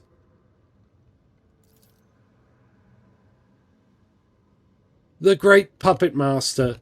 He has Vex himself invited you to this chamber? Oh. The Archon chokes on his own words quickly but regains his composure. No matter, you may be our guest, Arambayan. But you are merely a spectator for this performance, and spectators do not belong on the stage, as you undoubtedly know. Do not interfere. Well, it mentions Vect. A solitaire is that I don't know where they hold themselves with regards to the rest of society. The stranger presses a delicate finger to the lips of his sorrowful mask and says with a twinkle in his eye, "A shadow in the shadows I will be."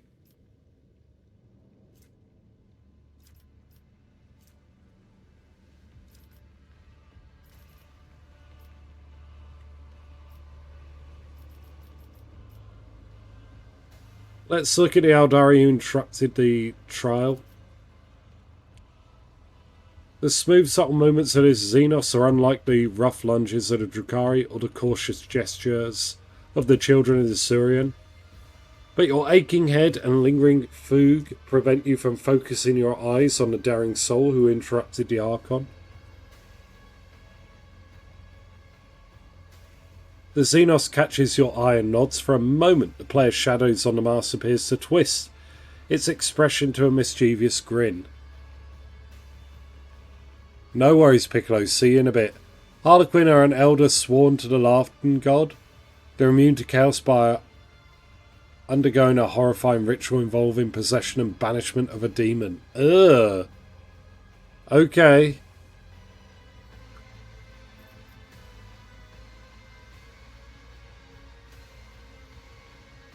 I knew there was some sort of cult. I didn't know it involved being possessed and then banishing your own demon. Holy crap. Solitaires are the ones who fail but survive. They're the only ones who can safely dance the role of she who first. Oh. So this individual here has a demon inside of them, is what you're saying.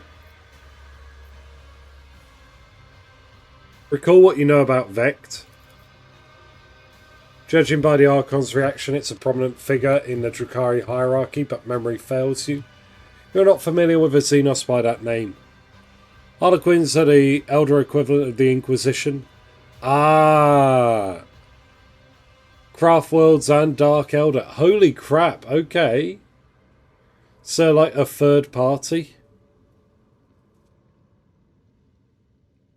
I thought they were kind of mercenaries or something. No, he doesn't have a demon inside. But it means he's capable of scaring the living daylights out of Archons. Okay. Let's see where this goes. Marzayanesh, considering the circumstances. The Archon looks around the room and then rests his troubled gaze on the Xenos in bright armour who interrupted him. The council finds Archon Yumis guilty. The blade of your truth cuts through the shadowy veil concealing her transgressions. However, a glint of cruel mockery appears in his eyes. How dare you insult the council with such a pathetic complaint? You should have ripped Ymir's heart out with your own hands and granted her soul to Vex if you wanted to atone for the mistake of the Reaving Tempest. Mara's eyes widened, filled with astonishment and disbelief. He seems to have been certain of the outcome and did not expect what he was hearing now. His lips twist into a enraged snarl, hatred directed at the Xenos on the throne, and yet finds no outlet under the gazes of dozens of Drukhari in the chamber. To contradict my decision is to contradict the decision of Vect himself, fool. Something in the Xenos tone makes your heart skip a beat. Allow me to discipline you for your weakness. Today, the Drakon will lose his wings and plunge to the very bottom of the chasm. You will go to the arena to atone for your mistakes and impotence alongside the rabble you dragged to Komorok. If you are a true Drakon, you will rise again. If you do not, your suffering will satiate the worthy. He can literally eat souls. His own soul is bound to Slaanesh. Oh. Solitaires are doomed because of that. They can do things no other elder can do. They're not allowed to stay in the same place for long because it's not safe. The rest of the Harlequins always travel together, but Solitaire dances alone. Jesus Christ, okay. Lay down your weapons and follow the guards. I will let you keep what dignity you have left. This is my final gift to you, Marazai. You have unlocked the hidden lord up. No, no, no. It's good to know. I like to know the context, even if in character I don't. And as I was more of a Warhammer Fantasy Battle guy, I don't know that much about 40k Beyond the Imperium. And orcs. Orcs are cool. The Archon nods in satisfaction and makes an unfamiliar gesture. The guards draw closer to you. Let's return to you, Yamarez. Like, is this a faithful representation of the Dark Elder or the Drukhari? I feel like everything else has been really good, but I don't have the knowledge to know if this is good or not. The laughter of the masked Xenos interrupts the Archon and echoes under the vaults of the chamber, resounding in baritone. All the masks upon their masks now stand. The slave of vanity the spire ascends. The thief and traitor cast downward by her hand. Unbeknownst to all, their fate depends upon a lead unseen, a player green. The Xenos leans forward to you with genuine interest. The mask hides his narrow face, and his motley garb shimmers in the dim light. It's a slightly toned down version of Drukhari, but the game has a M15 rating. Yeah.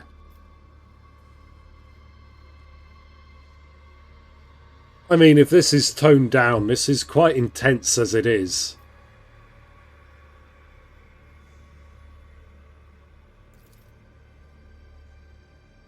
Is this how you treat the hospitality of the Comrade Arabinian? The Archon angrily balls his fist, the shadow of his wrath hanging over the Eldari interloper like a thundercloud.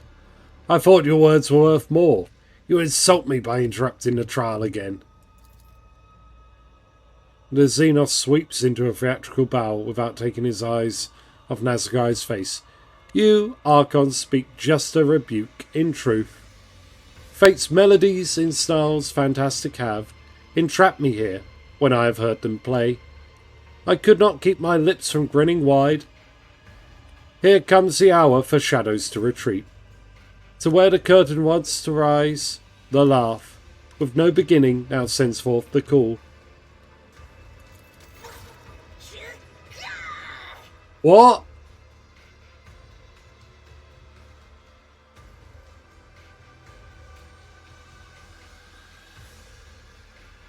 What? He sung a poem which I didn't fully understand, and then I got bonked on the head. What? I'll brush this off.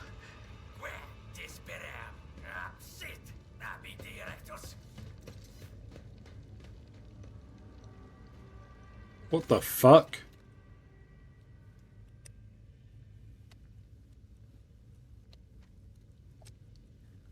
The world is an impenetrable haze of warm pain. You lie motionless. No, you rest in murky gloom, slowly dissolving into nothingness. Sometimes your response is troubled by unpleasant and persistent tremors coming from the place where your legs used to be. You do your best to ignore them. My legs are still there, right? Yeah. That's a... Oh. One law thing doesn't work is that they wouldn't be speaking a language that Larry would understand. Yeah. Okay. Oh, Morgrim. Yeah, I'll do the VODs probably tomorrow at some point. So if you want to catch up with the game, it'll still be available. Things are heating up. I think, though, it may be a good place to save up if we're about to go on a big expedition across a Drukhari battleship, or wherever this is. Away, you vulture, this is not your prey. A vaguely familiar voice reaches you through the curtain of darkness, but your disobedient thoughts refuse to reveal where and when you have heard it before. It was just recently or 100 lifetimes ago. The trembling coming from your legs is replaced by a violent jerking motion, and then it finally stops.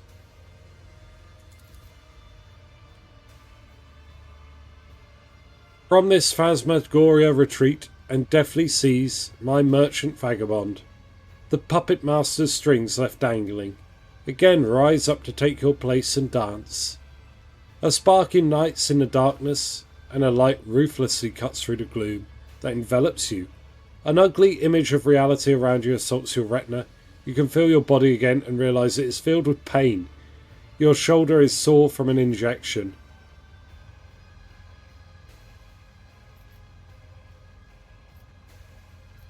Go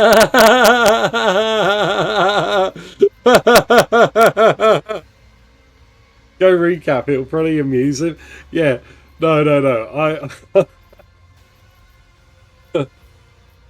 I just see the second one though. Oh.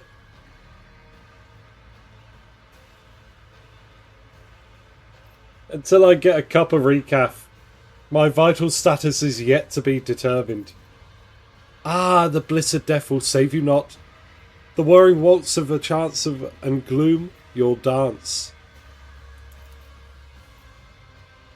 Prickling sensation burns your shoulder, and the darkness at last fully withdraws from your mind.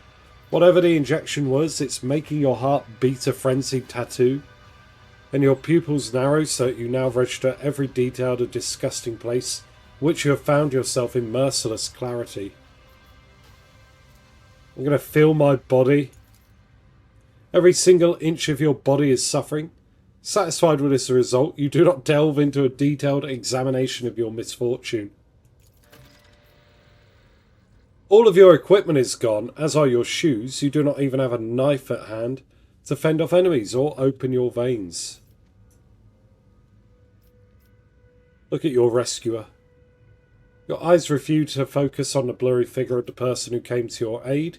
He appears to be tall, and your mind empathically refuses to continue, for every moment of concentration causes you suffering. I have seen you somewhere before. Who are you? A dream obscure of death deliverance, illuminating will and agony. Where am I? Among the shadows in the wings you lie, where taunt and pulled by puppet master's strings. The stranger intricately links his fingers to mimic the tools of a puppeteer. My companions, where are they? Not here. The roles have been decided now. But if you play your part, perhaps the plot will draw you back together, or to doom. Ha ha ha! The figure's cruel laughter follows. This overture in verse is the final lines. The merchant's time to tread the board to come. Embark now upon your pilgrimage and take my parting gift, a humble prop. A gift from beyond the grave? Hey, it's a gun. I like it. The stranger deposits something in your hand, disappearing into the twilight. Hey, Alex! 10 months? Holy crap. I'm going to have to do a new kobold soon, aren't I, for the thing? Thank you very much for resubbing. I appreciate that. How are you doing? You don't normally show up to Rogue Trader streams, I don't think. But here we are. Let's look around. Next thing you know, it'll be a full year. Yeah, I've got to do a 1 year kobold. You're surrounded by dead, numerous corpses, mutilated bodies, and pieces thereof. Humans, Drakari, and other Xenos unfamiliar to you lie motionless in this gruesome mortuary. I don't see any other Xenos. Okay. Oh, okay. We've all been slid down this spiky doom slide. But yeah, thank you, Alex. Thank you for all your support. You'll be happy to know I'll be playing tomorrow against the Storm. Had to drop by due to my subscriberversary. Oh, okay. You just always lurk? Oh, okay, so you know roughly what's going on.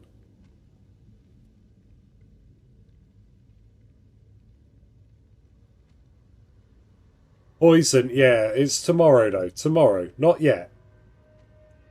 Your body has suffered too much to obey your mind, or rather, that is how it would have been for someone else, perhaps. But not for you. You have lived through worse. Anguish and torture could never break you now. You lived through torture sometime in your distant past? Oh, yeah. You rise to your feet and press on. All that is left is to understand why you should. Remember all the people whose lives depend upon you. Hundreds of faces flash before your mind's eye. Friends, subjects and companions. The universe is cruel and full of darkness, and your will and determination is the only barrier between your loved ones and its crushing apathy and brutality. You have no right to die. Not here and not now. Resoluteness floods your veins like incandescent plasma, and you make another attempt to get up. Power of honor. Plus 10 toughness? Permanent? Oh, nice. That was big fat bonus. Nominally, the random bits I pick up from the background. Oh, okay. You get up and yes, your body aches and rebels against you. But your tempered mind is stronger than mortal flesh. You draw yourself up straight and take in your surroundings.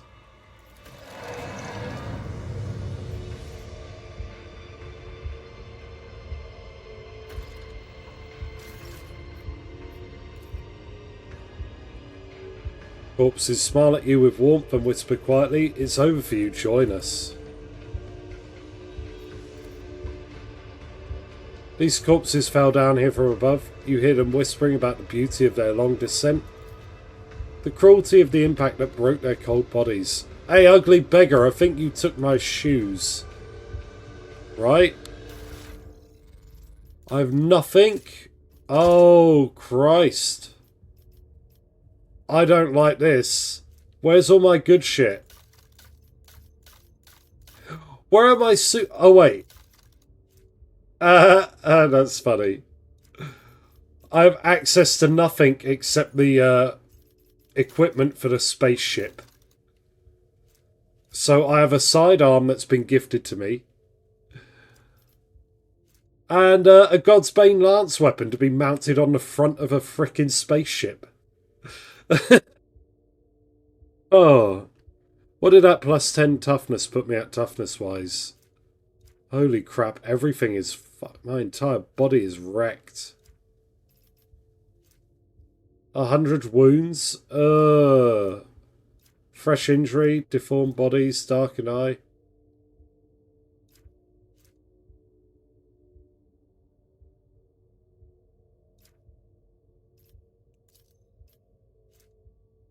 Hamstrung. God damn. Okay, let's read through them all. 100 wounds. Your body is mangled by cruel torture. You are on the verge of death. Fresh injury. Use a medikit to remove it. Normal thing. Deformed bones. Your bones have deformed, curved and misaligned, making your movements clumsy and your body feel alien. Thank you for the lurk there, Alex. Darkened eye. You can feel something crawling inside your eye. You have lost most of the vision in it. Hamstrung. The tendons have been carefully cut with a thin and sharp blade in order to cripple you without completely robbing you of the ability to move. Agony of flaying. Something has upped your skin's sensitivity 100-fold. Even a slight breeze now causes you searing pain. The power of honor. Plus 10 toughness. It's now impossible to identify this horrendous spawn dressed in rags as a human being, or rather a genetic anether descended from human beings. This mutant's hideous appearance is complemented by brutal scars and a partially flayed face. You seem to have made an equally poor impression on the wretched beggar. He sizes you up and rasps. You look like a grox, Pat. How are you still breathing with wounds like that? The beggar's features are appalling to the point of being too offensive to look upon.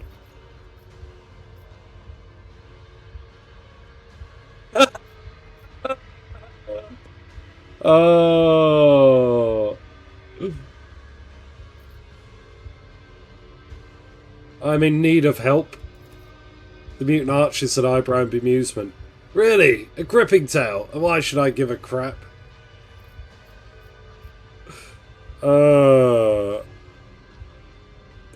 Dear God. How is this for a reason?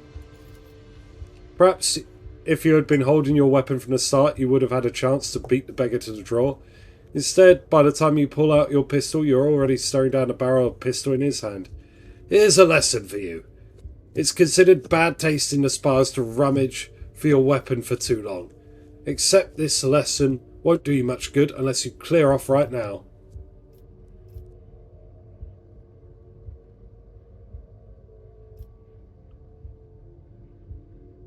Farewell. Just gonna shoot him. The beggar's face contorts with anger. With a surprisingly strong kick, he knocks the pistol out of your hand. You latch onto his hand, and the would-be gunfight turns into a fierce struggle.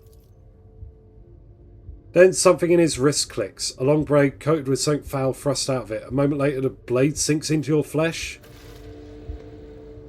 Oh! Whoa!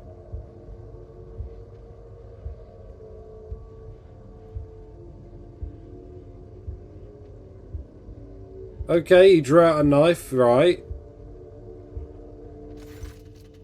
You do not feel any pain. Not yet, at least. You merely watch in surprise as a spray of crimson fans through the air.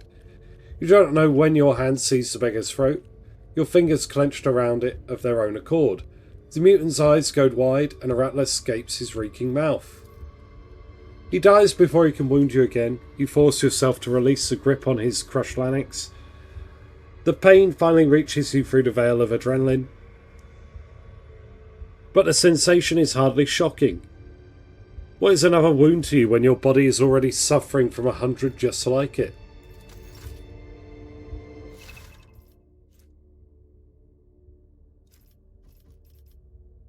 Oh, okay. At this moment it is impossible to remove trophies from cargo since communication with the flagship hasn't been established. Okay. A stim, a knife. Why does he have such a good weapon?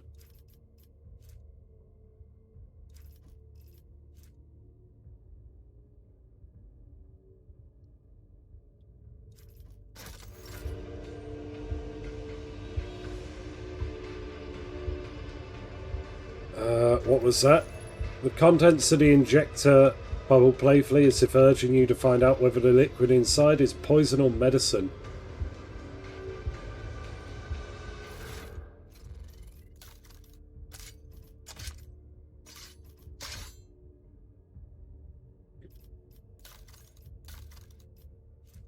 I have a pair of boots.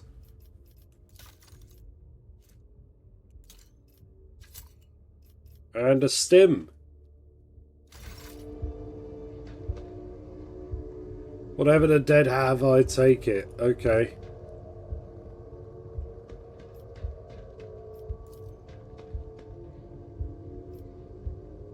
I'll learn from this mistake.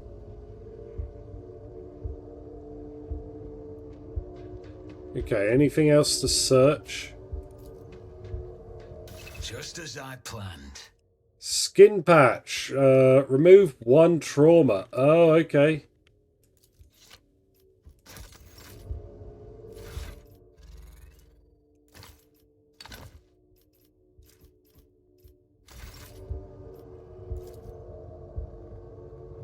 I won't forget this.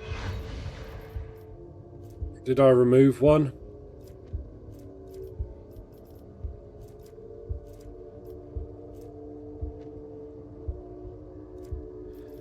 Oh, okay. I think that was a waste, maybe. Failure is just a temporary setback. Bastard Vortivir. He killed your people, tore down your banner, and replaced it with his heretical rag. Wait, Vortivir?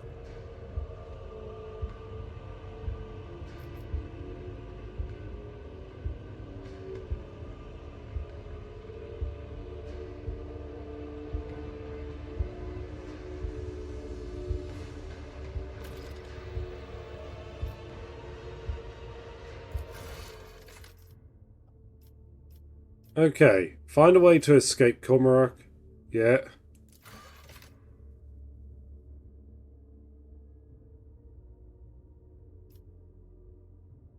Reunion by collecting rumors of information of... Yeah, okay.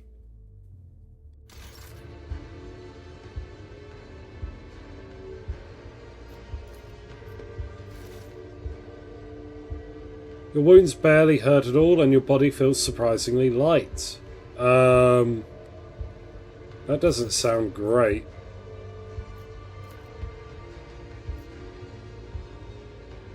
I always get the job done.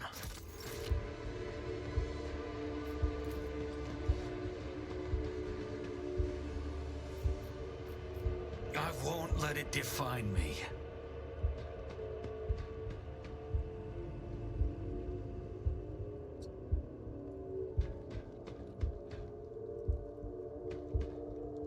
I always have a backup plan.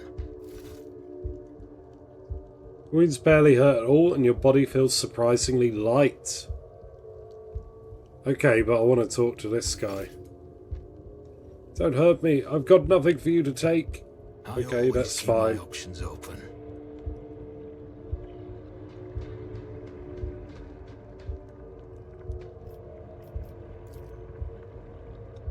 There's so many dead people around you? How? It must have been Vortivir. Damn him. For what he has done to your crew? What?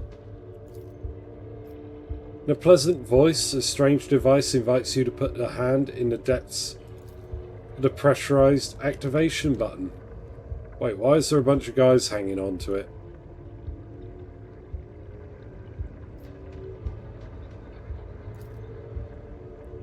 An enormous eye stares at you through the glowing portal, or rather the portal is the eye of something enormous and it's more patiently waiting for you to step inside. Oh dear. That corpse is mine.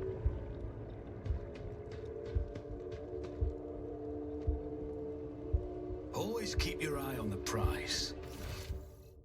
Oh, this is huge. Alright.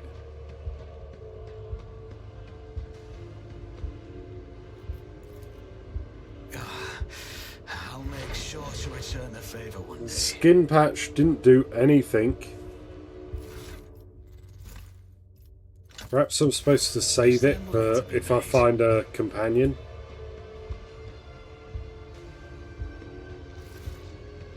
You fool! Do you have a death wish? This is why they came here to gut people like us. I'm still gonna try and sneak past. Maybe they won't notice. Oh dear. Oh. They're hunters. Damn butchers.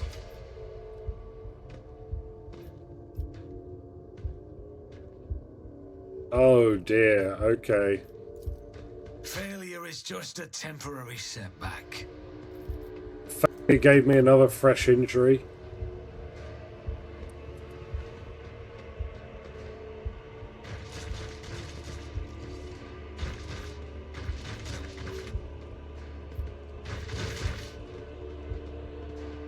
Shriekers. Keep your wits about you. You surrender to the cough and lie down. Will it be easier to breathe and your lungs will stop burning? Ah.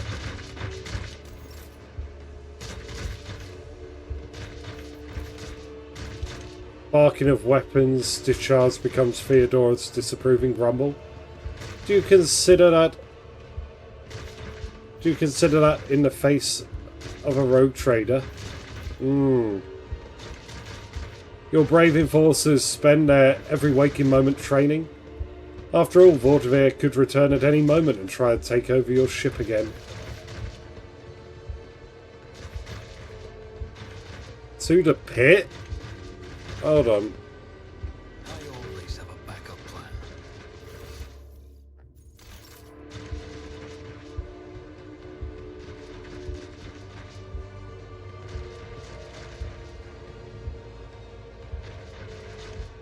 Let us not dawdle.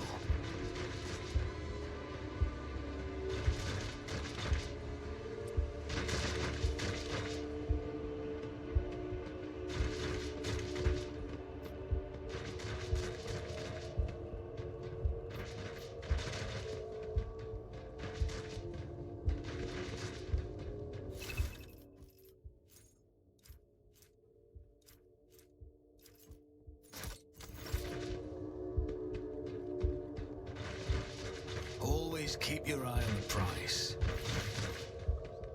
Cool, we did it. We got some loot. I think I've got to go to the pit.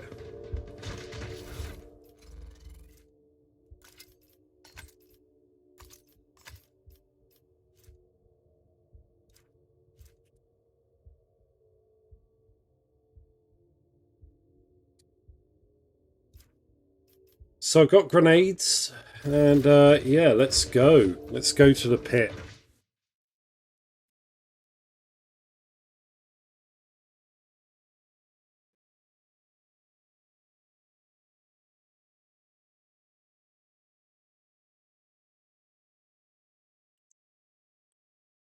Holy crap.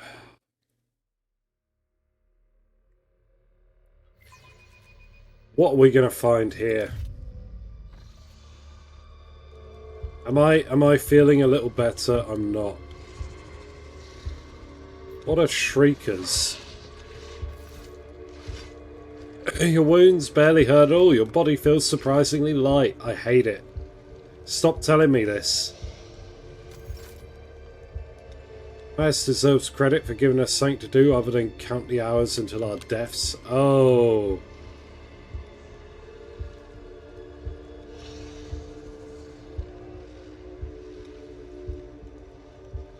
Wait, Malice is... Oh, he's one of the snake people.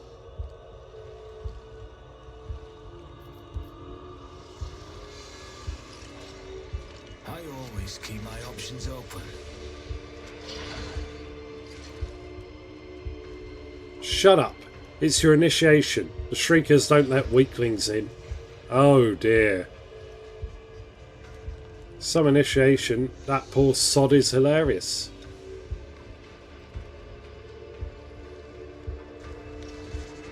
Rise to the top, or get left in the dust. The den you found yourself in is filled with heady smoke. The walls are lined with living shadows. The centre of attention is on a snake-like Xenos. He is engaged in conversation with a pale-haired looking Drakari who pays you no mind, much like everyone else in here. The particular breed of abdominal Xenos is unfamiliar to you, but its appearance alone speaks for its vicious nature and inborn wickedness. Let us survey the room. Everyone gathered here is armed. They all bear scars, and some even have fresh wounds. You notice a few humans among the Xenos. They clamour in a mishmash of tongues, and their laughter rings with lunacy and bloodlust. The air is thick with an all-prevailing sense of doom. Observe the scaled Xenos. The leader of this gang is powerfully built. His scaled hide is reinforced and engraved in metal in several spots. His long tail coils around. His snake-like head sways gently from side to side. The Xenos is enjoying a state of blissful relaxation. His companion, the gaunt Drakari, is looking at him obsequiously. Her entire body is adorned with hundreds of embedded steel beads and thousands of red injector marks. May we speak? The snake-like Xenos either fails to notice your presence or is simply ignoring you. Iridescent eyelid membranes slide over his eyes, momentarily shuttering him. In no doubt a telling look among its kind. Without delighting to look upon you, the cadaverous Drukari mutters. Malice wants you to disappear, pathetic whelp.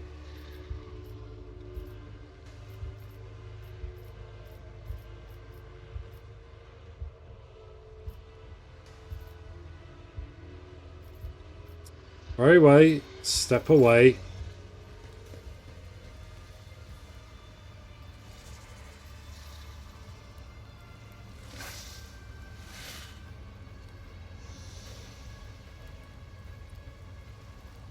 Is there anything of use?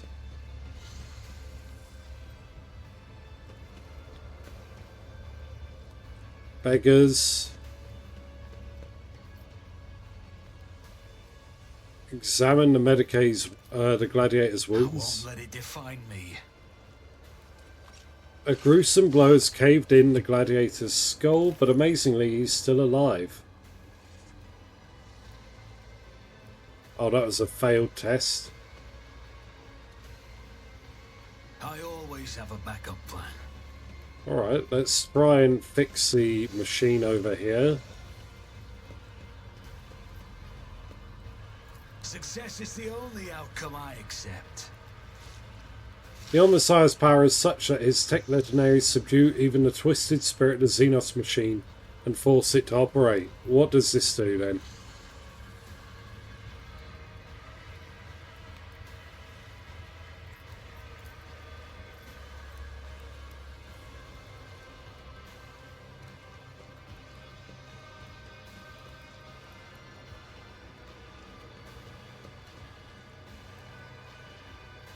Don't pull anything out of me. Oh dear, that's a bad day.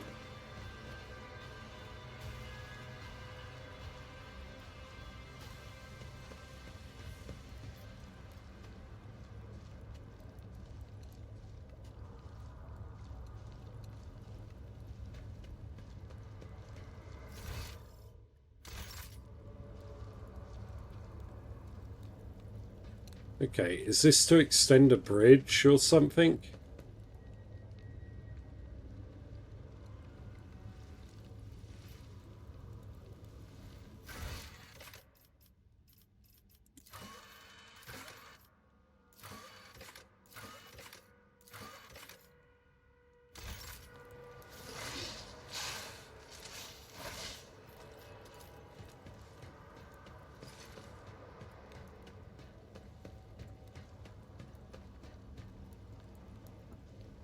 Still alive. Okay, cool. Oh. Keep your wits about you.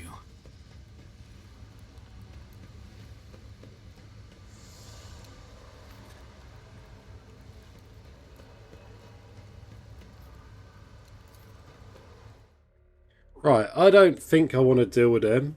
I don't know what I just did there.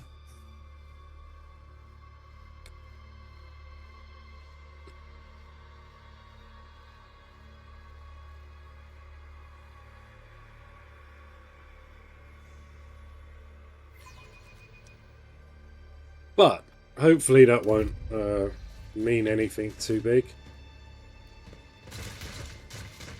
Is there money to be made?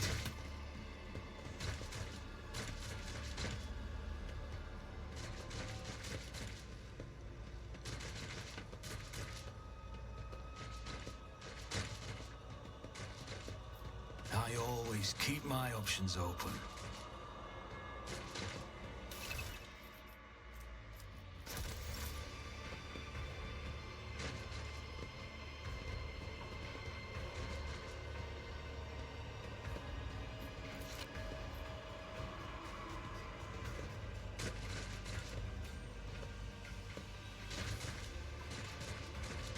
Always keep your eye on the prize. Alright. Can I sneak by them?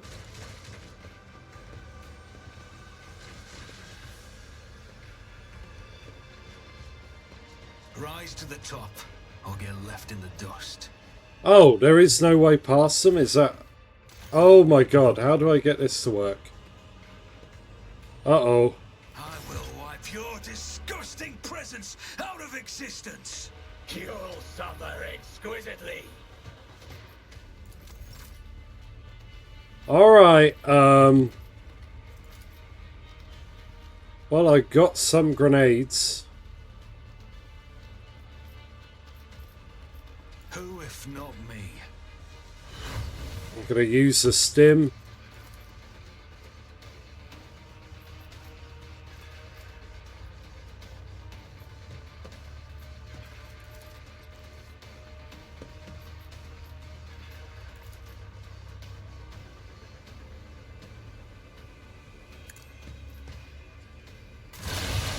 Let me educate you on the art of pain. I'll make it happen. Inspire myself.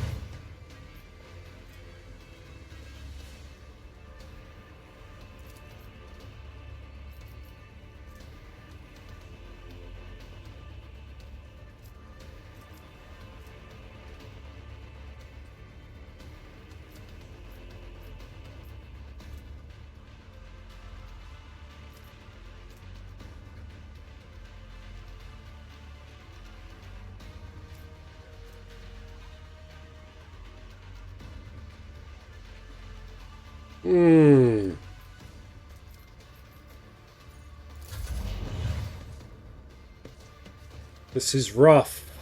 Let them tremble. A temporary setback.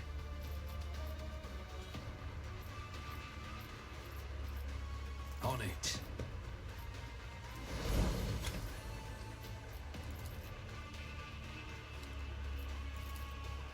It's as good as done.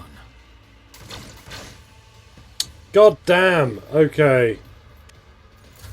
Pain. Yeah, I'm gonna die here. My battle is not over. Okay. Right, so I couldn't sneak by them to get past there somehow. So I've got to find a way to open that bridge.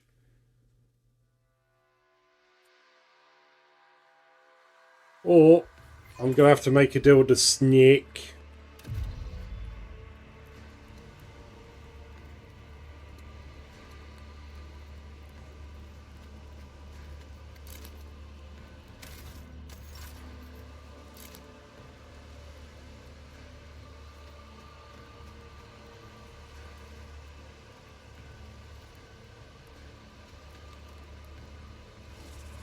Keep your wits about you.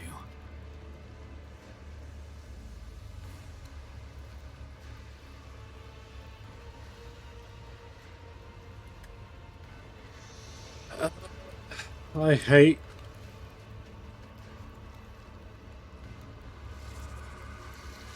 whatever this all is. Is that meant to be his throne? What did fixing this thing even achieve?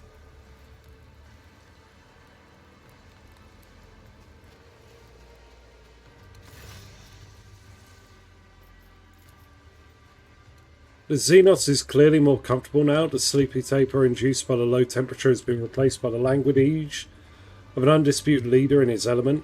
Oh, okay, I turned on the heating. Alright.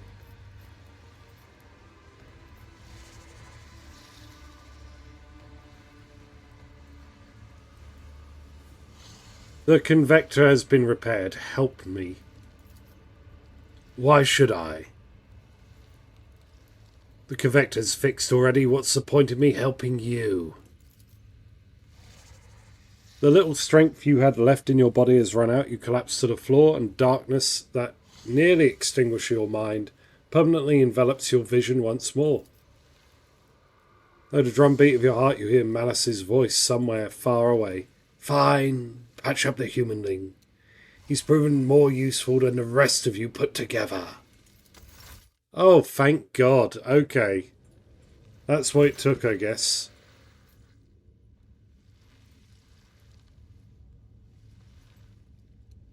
Sensation slowly returns to you. Your body is still in pain. But you are no longer on the brink of death. Your wounds have been crudely closed with metal clamps, and your throat is pocked with injector tracks, as though you have been wearing a neck pillow of needles. The one who rendered this first aid to you was certainly not a qualified Chirurgeon, someone who would typically be permitted to minister to the person of the illustrious rogue trader. It looks like you're back with us. I don't know whether to offer my congratulations or commiserations. The scaled Xenos looks at you without the slightest deference. Wait silently for the Xenos to continue. Enough lying around. Get up and we will discuss how you are going to pay for your rescue. As soon as you stand up, you are seized by a strange sense of unreality. It's as if you are still there, in the wicked darkness, and everything around you is merely a twisting mirage. Doubt seeps into your mind like poison, sundering your contact with your body. You have to make a deliberate effort to hold on to the thought of who you are.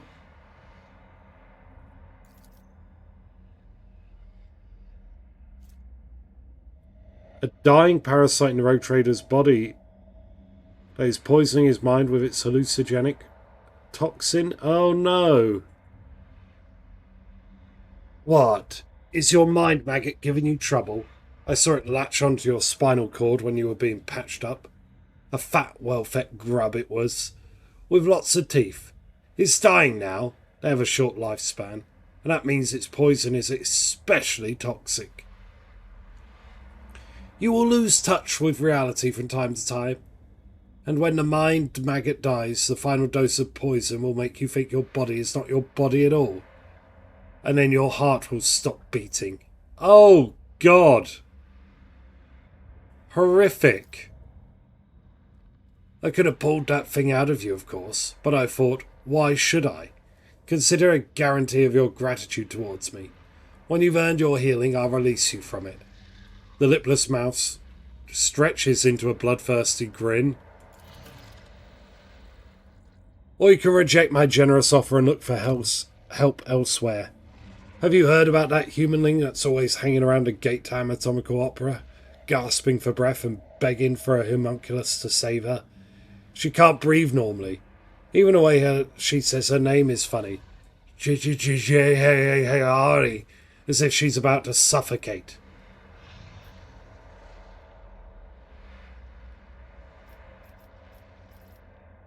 What do you want from me? Kill for me. Go into the mangled sector and find a freak called the Commissar, one of your kind, and spill his guts from me. Do that and you will earn my favour, and in the chasm that counts for a lot.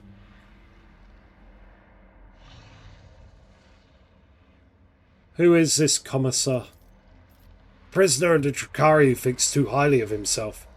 Instead of dying in the arena without a fuss, he is hiding, gathering other slaves of your race around him, and making pathetic plans to get his revenge. And many of your kind are listening to him. See how few humanling shriekers there are? They used to all come to me, but now they only listen to the Commissar and no longer come. Why do you want me to do it? I don't want to drag my whole gang into the mangled sector. The place will kill off 3 times more fighters than the Commissar's crew will. That means I need to send an assassin. The Commissar's fighters know my shriekers, but nobody knows you, and besides, I don't have a choice, which means you'll see it through to the end.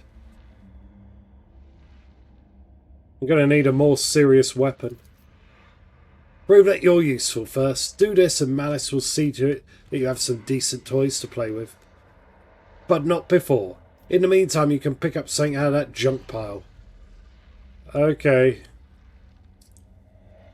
The mangled sector, what an off-putting name. It's an off-putting place. It's the base in the spire in which we live. Komarag is stitched together from scraps of various dimensions. And in the mangled sector, the seams are starting to rip. Space is collapsing in on itself, and entropic radiation is off the scale, spawning all kinds of abomination, and the sector itself is slowly but surely turning into nothing. Some unhinged humanling went there recently. What did they call him? Worson. He was old but strong, and too loud. His visit probably stirred up all the freaks. You should be more careful and quieter than he was. You'd have to be insane to set foot in a place like that. Insane or an outcast like the commissar hiding from the hunt. Or you. Very well, I will kill him.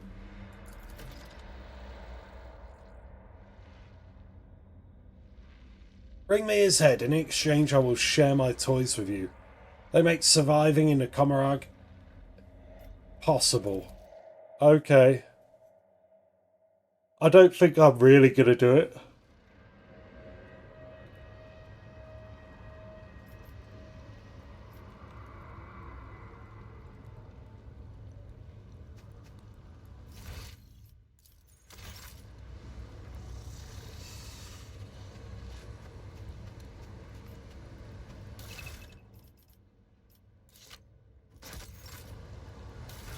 Alright, here we go. What have we got weapons-wise? A regular sniper rifle. The shotgun is good. Let's have that.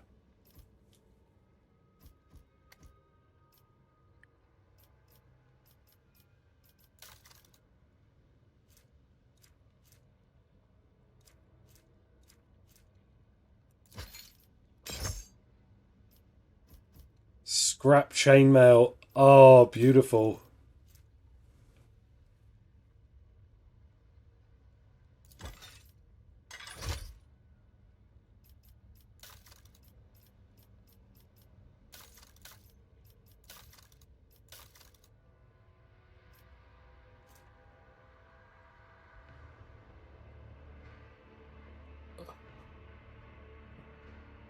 Oh, okay, cool. Well, we have a rough idea where Jay is. What is this? Ooh. Tearing a fabric of relative space. Yikes, okay.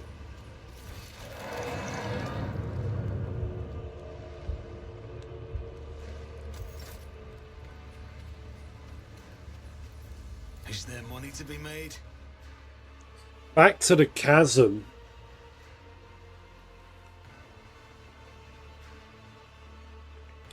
Now I have a shotgun and a pack of armor.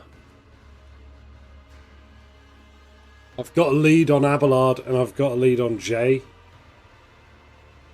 So they're about.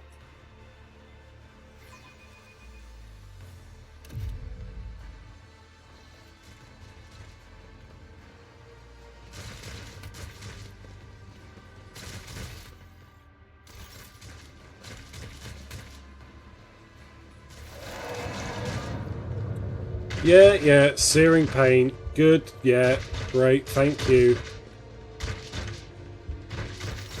I always have a backup plan.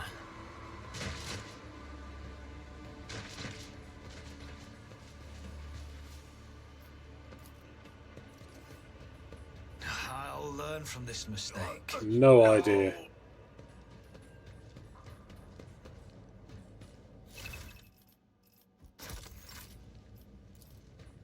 Okay, now I can activate it. Alright.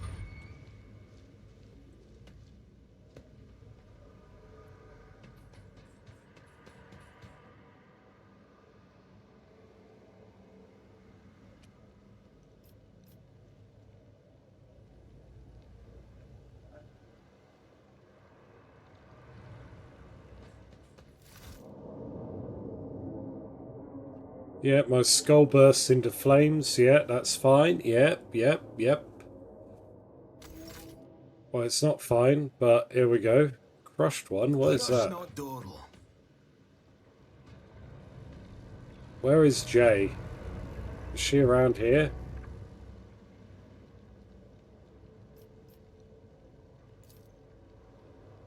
Kill of the flying glint fearsomely in the dim light. Oh. Rise to the top or get left in the dust.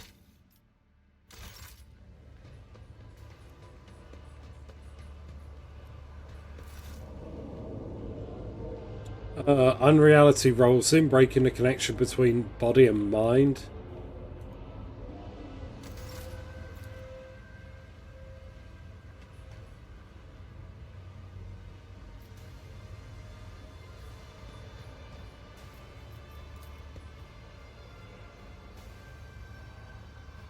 always keep your eye on the prize. Okay, I don't have the tech use.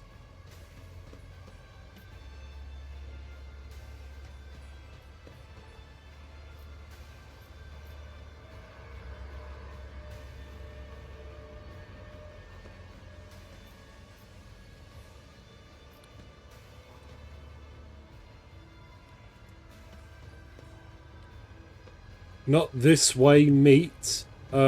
Excuse me.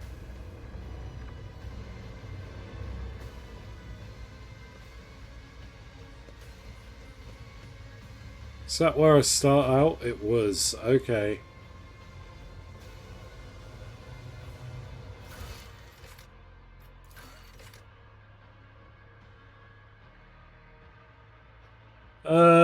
Right, where did it say Jay was? Rumors.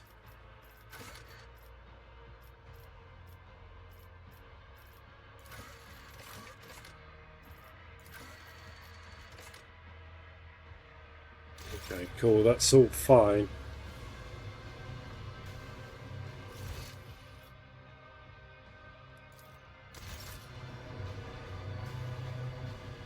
Keep your wits about you. Alright, yeah, no, I understand it's rough. Please. Wait, is this unlocked? Oh, I tech always use. keep my options open. Where is this? Am I going to find Jay here? Oh, this is just a different area. Okay. There's some goods. Yeah. Collect all. Got it. Yeah.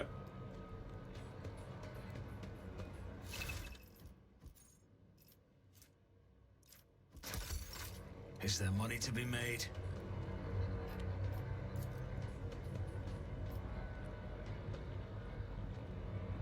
Ah.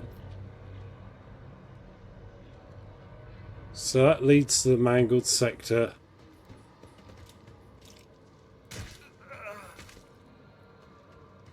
What the fuck, buddy? Oh, okay, I guess.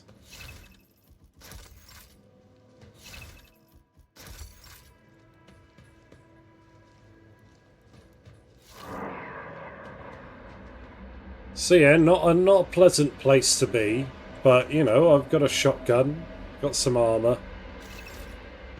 We're gonna get these goods. Okay, yeah. More goods. Rise to the If top. I go back or to get where left I'm in the from, dust. let's take use.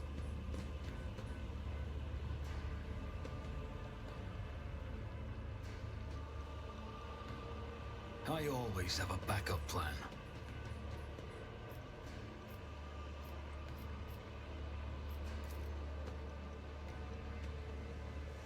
Yeah, okay, can I shoot this body down? I won't let it define me.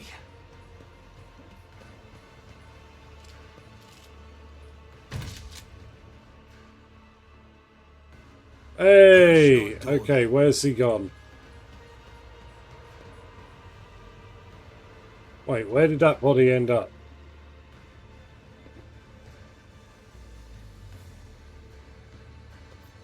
Did that really do nothing? There wasn't anything to loot?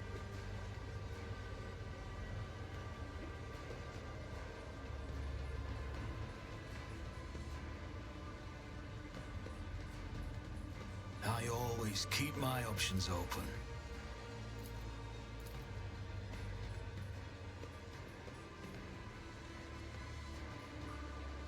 Okay.